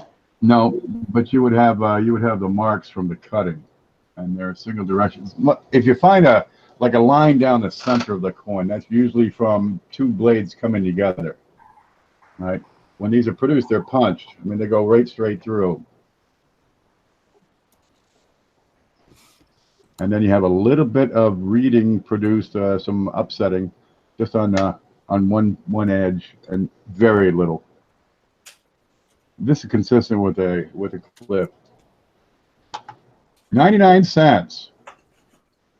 That's a dime. Oh, The saddle stripe. I know. I'm still trying to find it in this book. I want to read more about it. John Claggett says he got that for 99 cents. Yeah, that's a good price. Oh, the dime? Yeah. Nice. Yeah, I don't think you can miss on that. Mm-mm. That's below melt.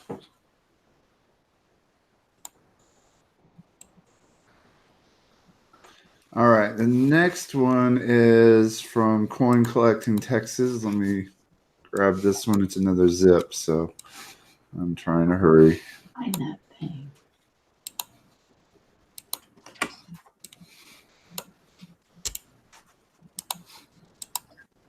And Cajun just sent something.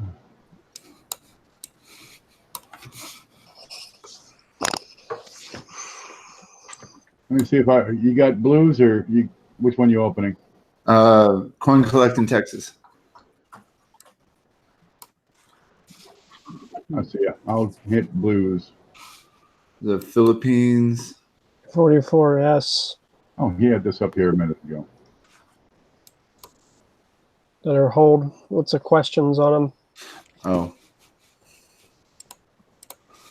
I think this U.S. Philippines issue C-pins is struck on the wrong planchet because everywhere I look says there were only bronze 1 centavos, so please let me know.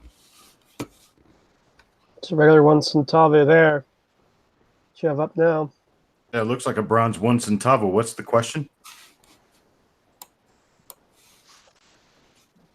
I think this is U.S. Philippines issued C-pins. Is that? I don't know what a C-pins is. I don't either.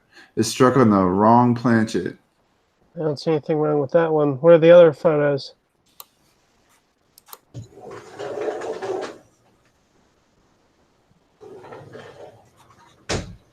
Is that if that's the same coin, that's just Philippines. Just a combination of light. Looks like it was in a necklace. Probably one. That's a different. Yeah, that's a different one. That's 2 different coins. Yeah. That's 2 different coins. So that's the same one. Yeah, that's just. It looks bronze to me. Just looks like it was colorized on that one side at least. Yeah, that's yeah. See, that's a different coin there. That's there's a. It's labeled as a 1 centavo. What was the question on it? I think he was sending us a picture of a normal one that's made of bronze, and then this one that appears to be made of silver. Yeah, I think that's right. What's the denomination on it? Should be 1 centavo. It Both says are 1 1 centavo on the reverse. I want to see the size of that. Does C pins mean anything to you, cheapskate? 1 sec.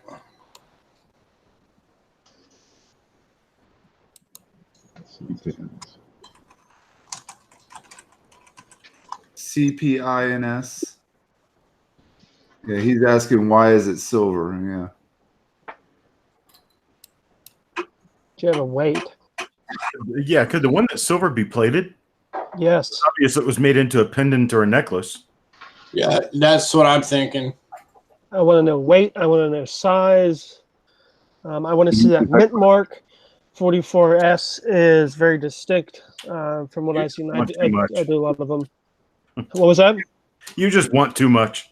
If he could get a picture of what color it is inside that hole, that would probably answer his question.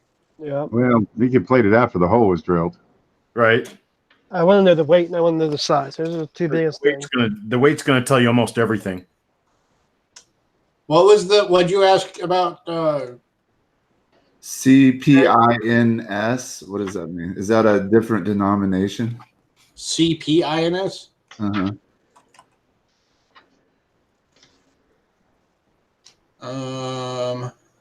They don't weigh the same. Silver one's lighter and it is silver in the hole. So,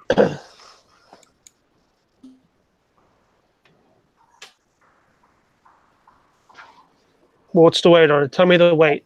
I have no idea. No, I'm asking him. Are you able to weigh it? If so, I want to know the weight. He said the C pin was a typo. Sorry. All right. Coin, COIN. Coins. Man, we racked our brains for 20 minutes over that. Hey, you're too obvious, Ken. It's too obvious. I'll never figure it out. C-pin, C-pin. Come on, guys, C-pin. The simple answer is plated. I see a lot of people come and say, "Is this on a foreign planchet?" And I've got no way to directly link it to a foreign planchet. Give me facts, give me figures, measurements, quantifications. Unfortunately, you can't weigh it right now. So. Well, we'll see. This would be a weird thing of your quote-unquote foreign planchet, because this was struck the San Francisco Mint. So technically, it's a foreign coin in essence at that point. Anyway, so I don't know. It's something's not right with that. Yeah, to call it a foreign planchet, we need to quantify it. See, and the thing that's catching me is look at this down around the left or the right side of the bottom of that shield. I see heat marks there. Yeah. I see heat marks there. Right there, yep. The one thing that kind of confuses me about it is the color of the planchet appears to come through the wear, which means it was either plated after the wear or it's not plated. I don't know. Something's not right. Something's goofy with that coin.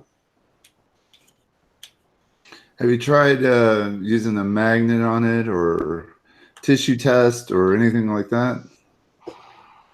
Dart says he has one, and just like it's silver. So I don't know. That's a little vague. Yeah, because there was never a 1 centavo from USA Philippines that was struck on silver. Wasn't. They were all copper. Yeah, they were all the big bronze planchets. The only two of somewhat size that were struck on silver were the 20 and the 50. Can you show the reverse again? And I'm not finding anything on that term, Shay, at all. Oh, yeah, it was a typo. Sorry. Oh, okay. Are we still on C-pin? Yeah. Hold on a second.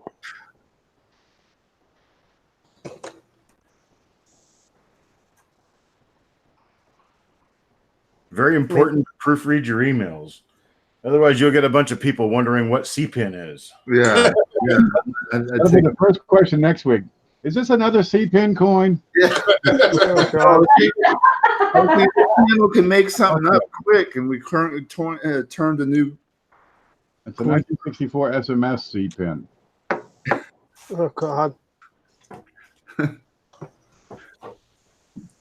I want to check that lettering, so give me a second here. All righty. I'm going to look at this thing Blues sent while I'm looking. I know what he's going to ask. Did he ask? I'm going to officially coin the definition of C-pin right now. The definition is now officially that coin that does that thing. Okay.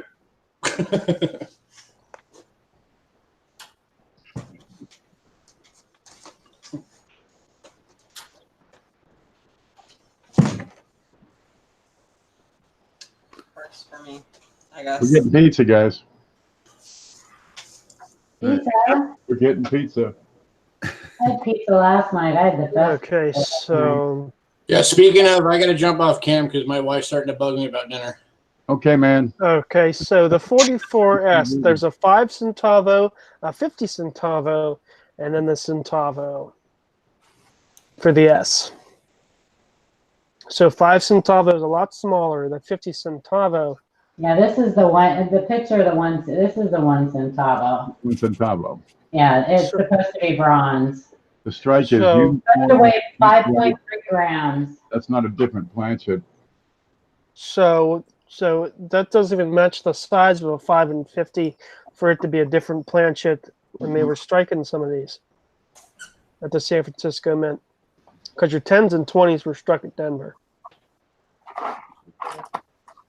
Stay out of there. I don't know. Stay out of there. Weird. Yep. We'll need more. Okay, I got some coins here from Blues. He's right here. Or what? I don't know if you saw it, Ken, but John Claggett donated. Yeah, that's why I said we got pizza coming. Wow. Thank you very much, John. Oh, I could go for some pizza. I'm going to share the screen, present to everyone, and he's asking, is there a high and low mint mark for the 1986, I believe it was? He's got a Yes. Jefferson nickel here, and he's got the toothpick showing where it usually is down here. 1986, they were still punched in by hand, so they could be all over the place. And, well, that's rather high for the typical location. It's usually much closer to the rim. Now, the 70D has a high mint mark, and that was written up in an article, and that has gained some attention. And it's really high. Yeah, it's probably 50%. If you took cut this mint mark down the middle and place it that far up, and that's how high that 70D high D is. It's still in the ballpark, but yeah, that's way out in left field there. Well, do you keep it? Do you catalog it? Do you measure it? Keep it and compare it to others you find. There you go. You'll have 100 more in your next box. Yeah, I'd say it's atypical, but it's not too far gone. It's not too far into the extreme. But now I got to have one of these. Thanks. Hey, Ken, Yep. you can keep my portion of that $10. Woohoo! Just saying. So I'm putting. Happy birthday. We're putting bacon on the pizza now. Bacon, bacon. There we go. I was almost sure that would be a normal placement for when they hand punch them in, but I've also read that there are high and low mint marks on the nickels. Mm-hmm.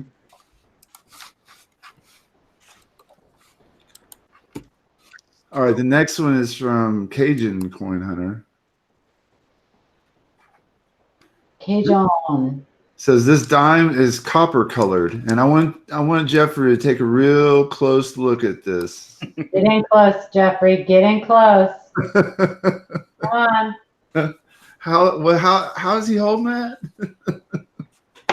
Getting close.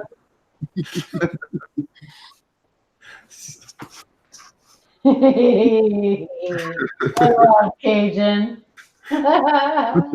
That's just plain mean. Stop picking off Jeff. I love him. I like him. Oh, some of us.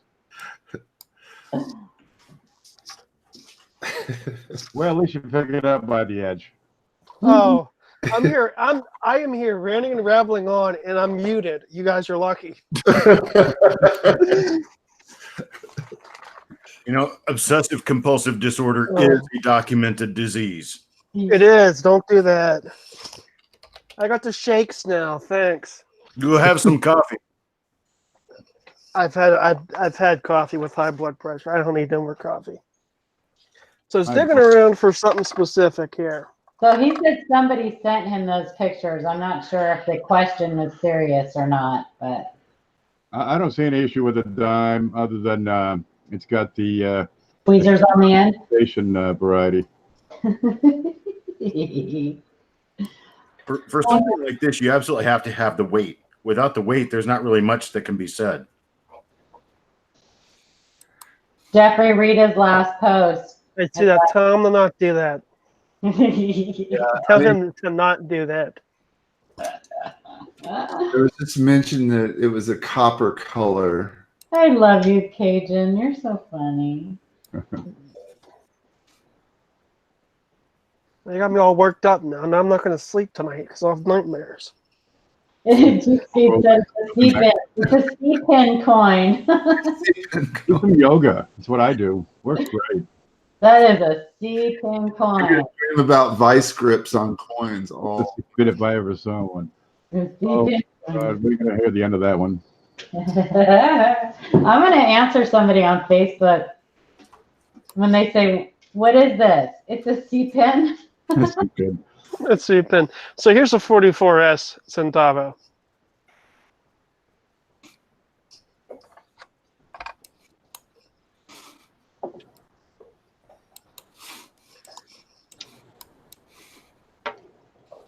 Something about that other coin is just odd. Is that I mom- agree, though. I think it's plated. I think it was dipped for a piece of jewelry or something. And So yeah, I would want to see that coin in this area underneath of his arm, down this area of the C. If it's plated, it's going to show up there. poor plating job will fill some details. Yeah. there's quite a size difference in the like 5 centavos and. So here's a 44S. What is it?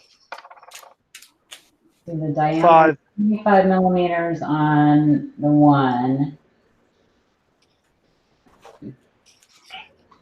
So it's the 5 centavo. Let's look up some specs.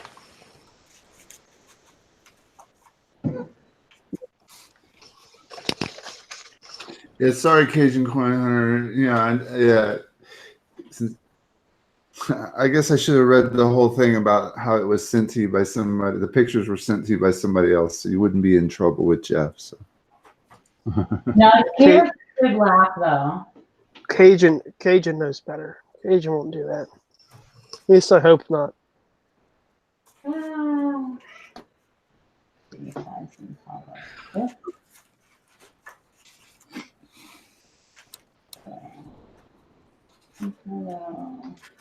Have we got anything else? I don't. Yeah, 25% another one. What would this grade in y'all's opinion? Oh, Good details. it'd be ungradable with this much corrosion and that big gouge on them. The reverse is very good, but the front is a goner. Good details.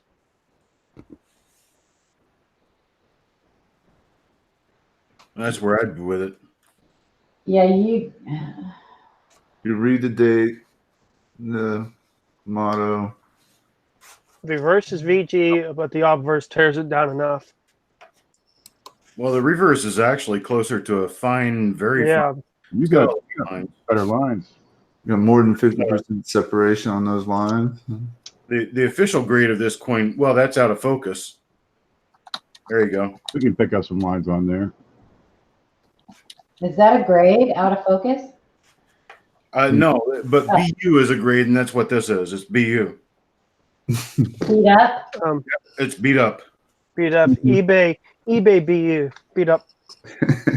Yeah, see, I'm very stingy on grading. I go by the grade on the side that is the lowest. I actually have seen you tell somebody that on Facebook, Chuck. You've seen me Beat tell up. someone that? I have seen you tell somebody that when they asked what grade that their coin got, it's BU. Oh, beat up. Mm-hmm. Yeah. There it is. I was gonna say I don't condone grading coins on one side. You have to take it's absolutely both sides. And so I mean if you've got a 1922 Lincoln cent and it has a really weak obverse, you turn it over and you look at the reverse and you see if it's a strike issue, if it's a die wear issue, if it's a coin wear issue. This particular coin, it appears to me, was stuck to something on the reverse and was worn to heck on the obverse, because the obverse and reverse don't match at all. I don't. So, but Very pitted. This coin was heavily worn down on the obverse, while on the reverse it was protected. What did that and exactly how that happened, I have no idea. But It was. It could have been in a coin spill underground. I was gonna say it was glued to the floor under a urinal or something. Oh God! yeah, something like that. yeah, but to me, why I call it a good details is because they looked like wear/corrosion. So to me, it didn't look like there was a weak strike on his side. That just looked like wear on that side. Is that a 14D? That's a 14D, yes. Oh, that's a heartbreaker. Yeah, So 14. It's definitely been worn on the obverse. So with me, very unusual case of wear. Generally, you're not going to see a coin that's AG on one side and fine to very fine on the other side. Well, Ken often says that sometimes fountain coins can, coins that are in fountains and stuff can do that too when they're laying on. There's probably 1,000 different possible causes for this. Right. Mm-hmm. But the result is a coin that can't be graded simply because it's damaged heavily on one side, and on the other side, it's a relatively nice coin. But anyway, you look at it, there's pitting all around on the coin. The ear hole is completely worn flat. That means it's AG on that side. That's an about good 3. If it wasn't so heavily pitted and damaged. But then on the other side, you can still see full wheat lines, which is fine to very fine. That's probably really close to a 20 grade. Better than the one I have. Yeah, this is a prime example of some of this grading stuff being subjective. You have 3 different people here with 3 different ideas on what they would call this. I don't want to hurt anybody's feelings. I would call it not a coin I would buy. That's what I call it. You're talking about the coin, not the person. Okay, well then I'm not hurting anyone's feelings. It's a coin I wouldn't touch. Great. There's also the unfortunate possibility. No, you would. Don't spend it, Vern. Don't spend it. No, don't spend it. No. There's some possibility that this could be a fake coin that has been purposefully worn on the obverse so that you can't see the markers of a fake coin. That's true. I've seen open coins with black stuff all over them. It's shoe polish is a great way to hide counterfeit strikes or altered coins. Wow.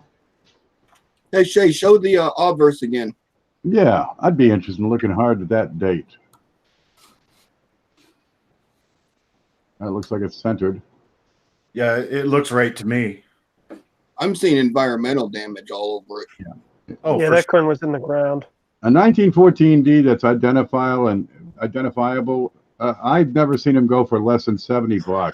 You don't think that could have been a 44D? No. No, That's not. that's a properly centered one. Yep. The 4 is built right. The only thing it could be is a 14 with an added mint mark. What's holding it on? That never happened. I mean, other than a real 14D. I mean, it could be a real 14D, or it could be a 14 with an added mint mark. But the 1914 part is apparently, to me, it looks genuine. It's a book filler for me, because I don't have a 14D. Me either, Blues. To be quite honest, try to figure it out. But a coin like this, if it would come across my desk, it would go in a bag and be put away. Just because that one's going to be hard to sell and hard to figure out if to see that D good enough. But you put together a whole book at G grade. That's a filler. Man, I got nothing against fillers. I've gotten by No. for decades using fillers to finish a set. But boy, it sure is nice when you step above the filler and you get to, say very fine or get into the higher grades.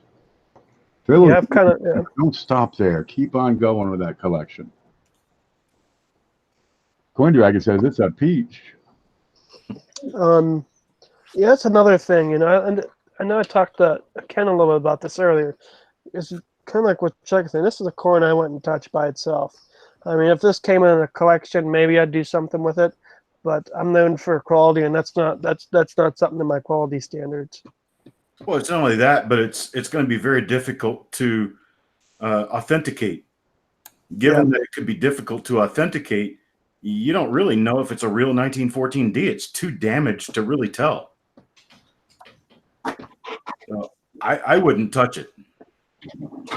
I wouldn't either. He's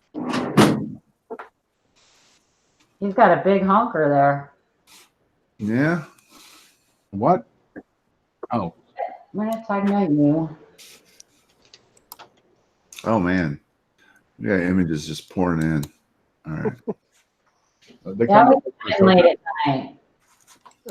That's coin people don't sleep. Oh, here it is. Oh, they're probably just getting started. I'll put this Yep. back.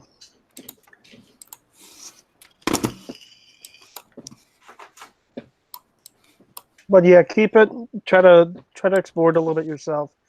The 14D, you're lucky enough to have decent references to be able to pretty closely align that with known examples. Oh, I know what this is. This is from Bill 457. Can anyone find this? I like to get an idea of the value. Which coin is it? Because at 27, yep, I know what that coin is.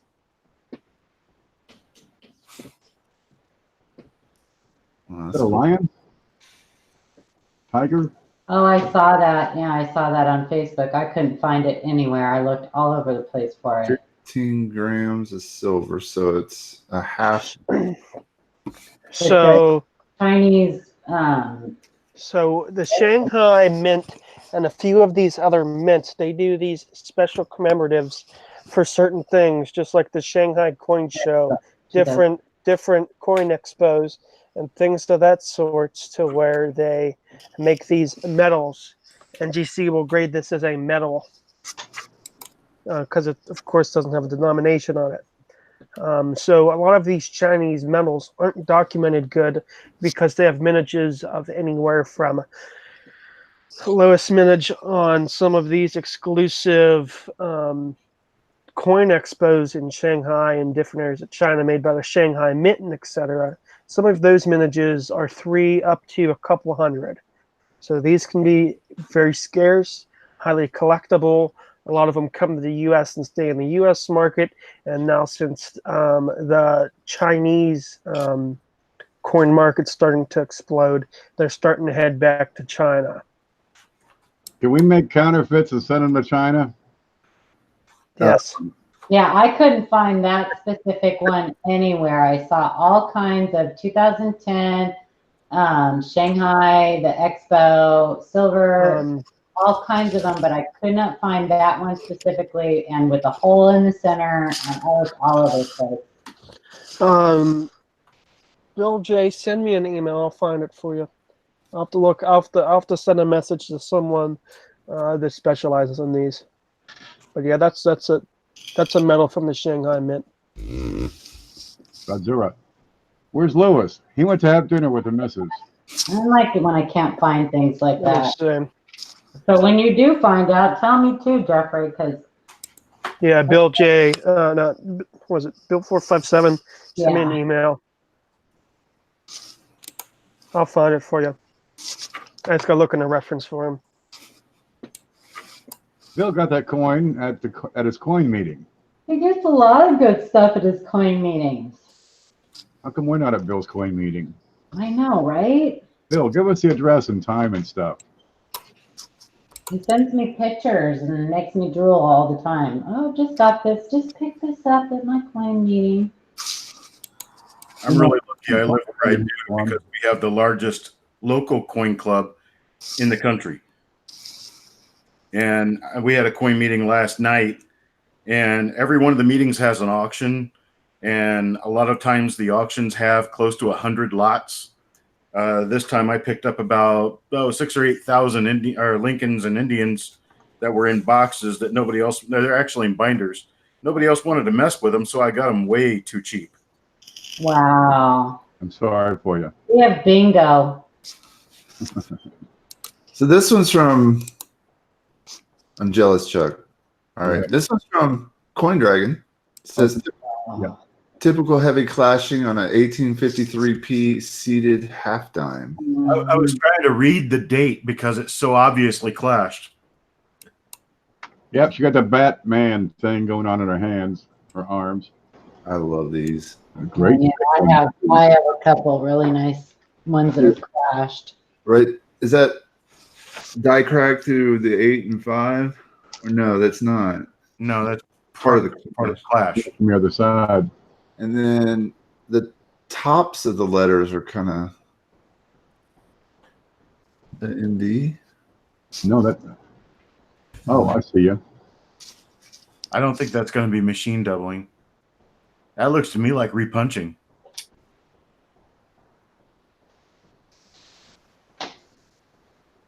You got that little mark above between the point of the arrow and the horizontal line of the arrow. This is I forget. Reverse.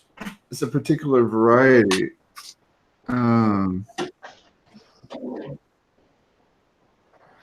want to see the reverse? Let me see. Yeah. You got this down here. You got it all in the M. I was just looking. I think That's her arm and the ME, and then part of the drapery between the E and the F.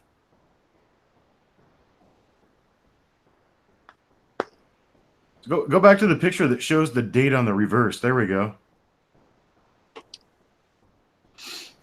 1853. That line that you're seeing comes from, I don't know. The O? It's going to be over there where your cursor is. Somewhere over there. oh, this is the top of the That's the date. top of the 3, the 5, the 8, and the 1.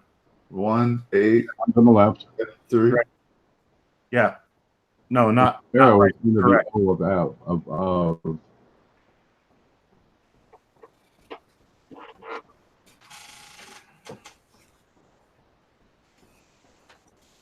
Between the O and F, is that part of the arrow? Yeah. It looks like that's the part of the horizontal bar from the arrow. Possibly.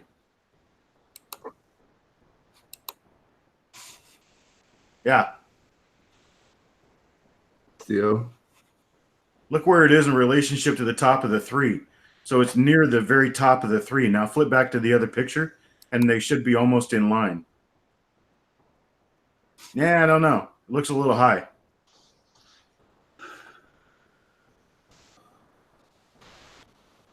It's really cool though. I love it, Coin Dragon. Great shape on it.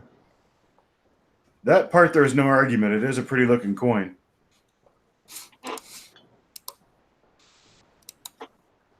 I love those die clashes. Frank continues to surprise me. I have a half die nut too. That's really heavy die clashing.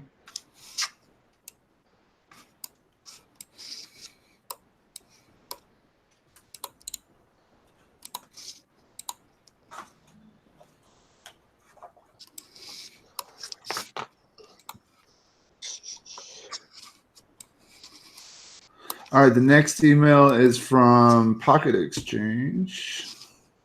54. Found in a roll last week. Looking for grade thoughts, please and thank you. Hey, you. I was going to say XF. Pretty good stairs. Yeah.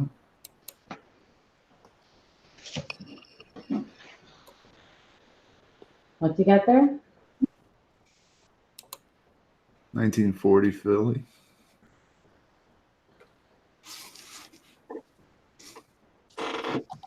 Yeah, those generally come struck pretty sharp.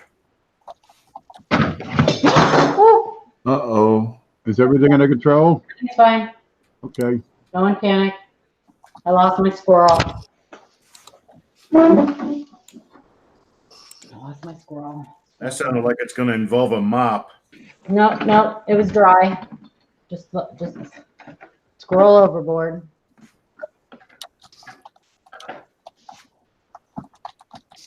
Yeah, that's all. All right, let's see. There's another one. Mop.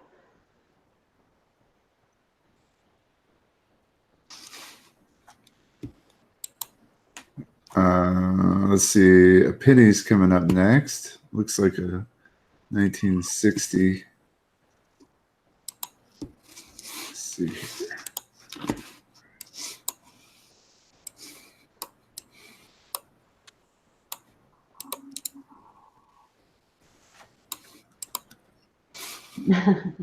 I lost my squirrel hidden.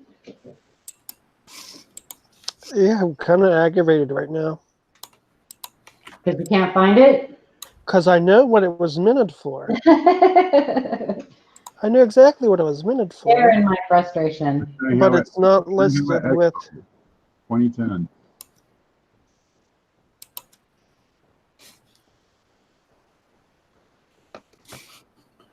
So I'll have to look at those emails later, and then I'll have to get back to you. Or I can send them to...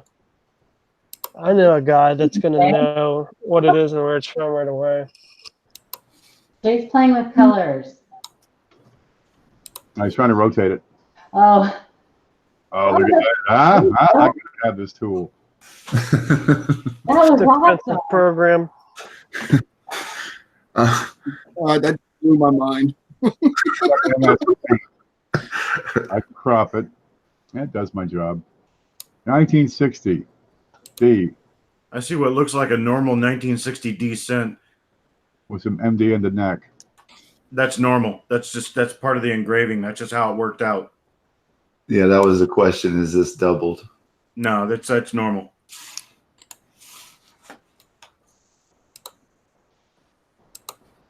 There's a lot of them like that.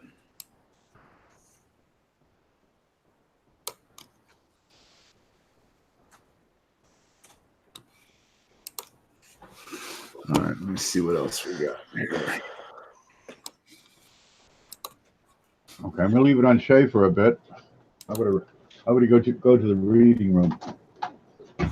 So dip the raisins. All right, I got What one. kind of microscope does he have on that thing?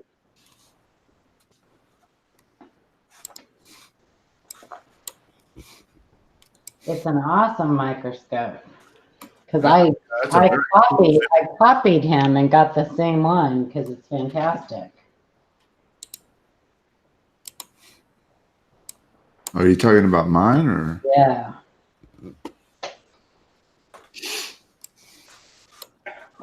These These are pictures that were sent. Oh, those are images? Oh, I thought you were looking at it. Oh. No. Confused. No, those weren't from me. Those were from Pocket Exchange. But ours can get that close too. Yep, for sure.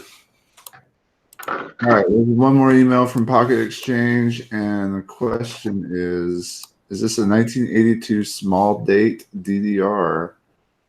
That is a small date. It is a small date. Let's turn it over. Okay, we cannot have 2 of those in one night. That just would not be acceptable. Looking for E pluribus. Doesn't look like it. No. No, it's not. Definitely not. Nope. You have much thicker letters on EPU. Yeah. And I don't see any of the on United on that the bottom, the middle and bottom of E on stage. Well, I'm kind of seeing. You can correct me if I'm wrong, but I believe I see a little bit of doubling on the side of the N, ITED of United. Yeah, that's machine doubling there. That might be what he's looking for on the double die. That's not the double die though. That's machine doubling. Yeah.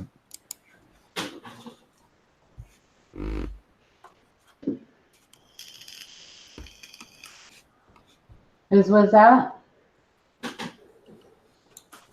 That was Pocket Exchange or Pocket Change Exchange. Pocket Change Exchange. Very cool. I don't know that I could see VR, that. though. VR.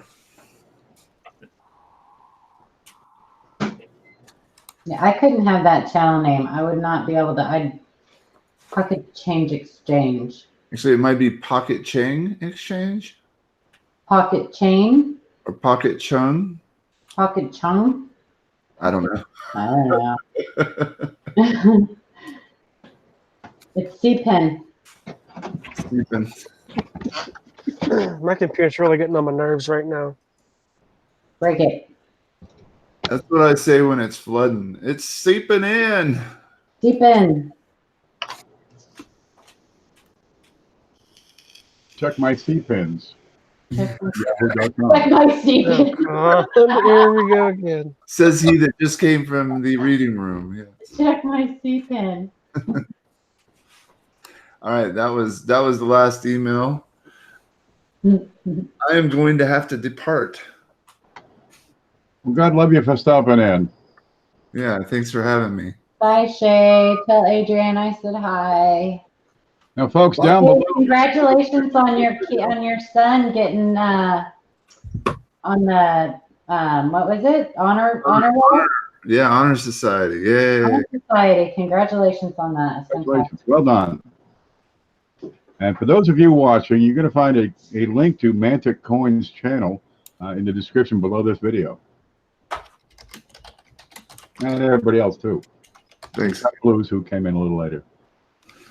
Y'all have a great night. Bye, Yeah, Shay. Shay. Bye, Shay.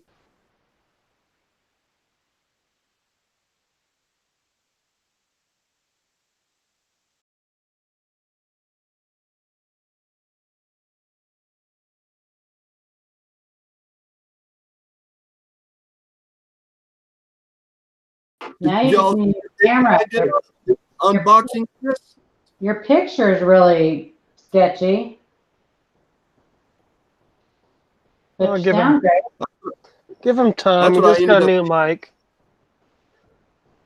Sounds good with the new mic. Give him time. He'll get a new camera eventually. I know.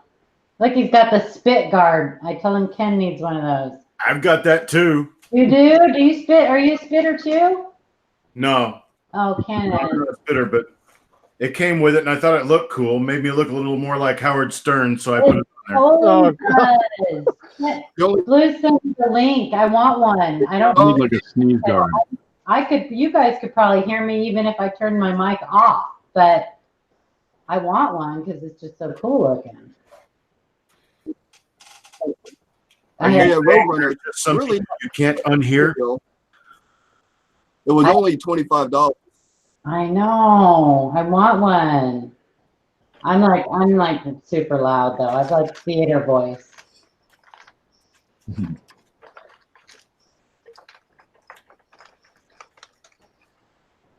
I have my volume control like all the way down on my thing. You said you have theater voice. I have a theater voice, yes. Is Where, that anything like a commercial voice? You know, where you've got a great voice for commercials. no, face, yes, but no, my voice carries, like Okay. carries all the. No, I don't like the sound of my own voice. It's 24 past the hour. I'm very nasally, but it carries like through steel walls, everything. Neighbors' walls. What? Yeah. Yeah, see, I get told I'm loud. My issue is I'm half deaf, and I don't know what loud is to the rest of you guys. No, you're only loud in hotel rooms at 1 in the morning. No, it's just I turned down my volume on most of this stuff. At 1 o'clock in the morning, yes, snoring.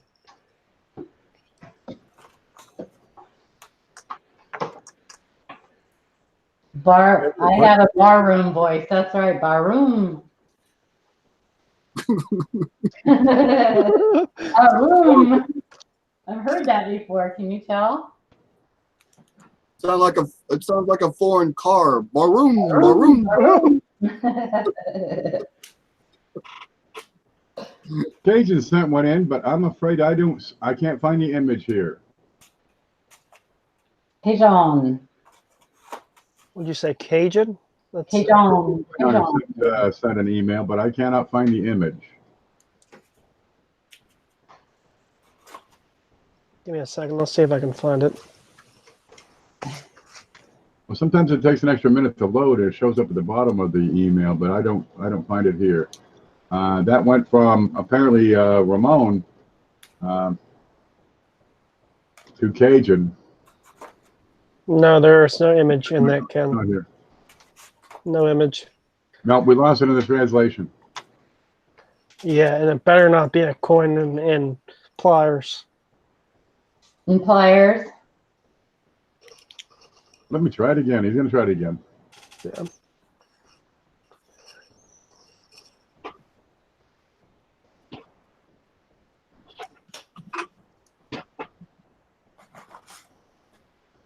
Yeah, I guess you found Jeff's second pet peeve he has in the coin community. Pliers in the U.S. Mint.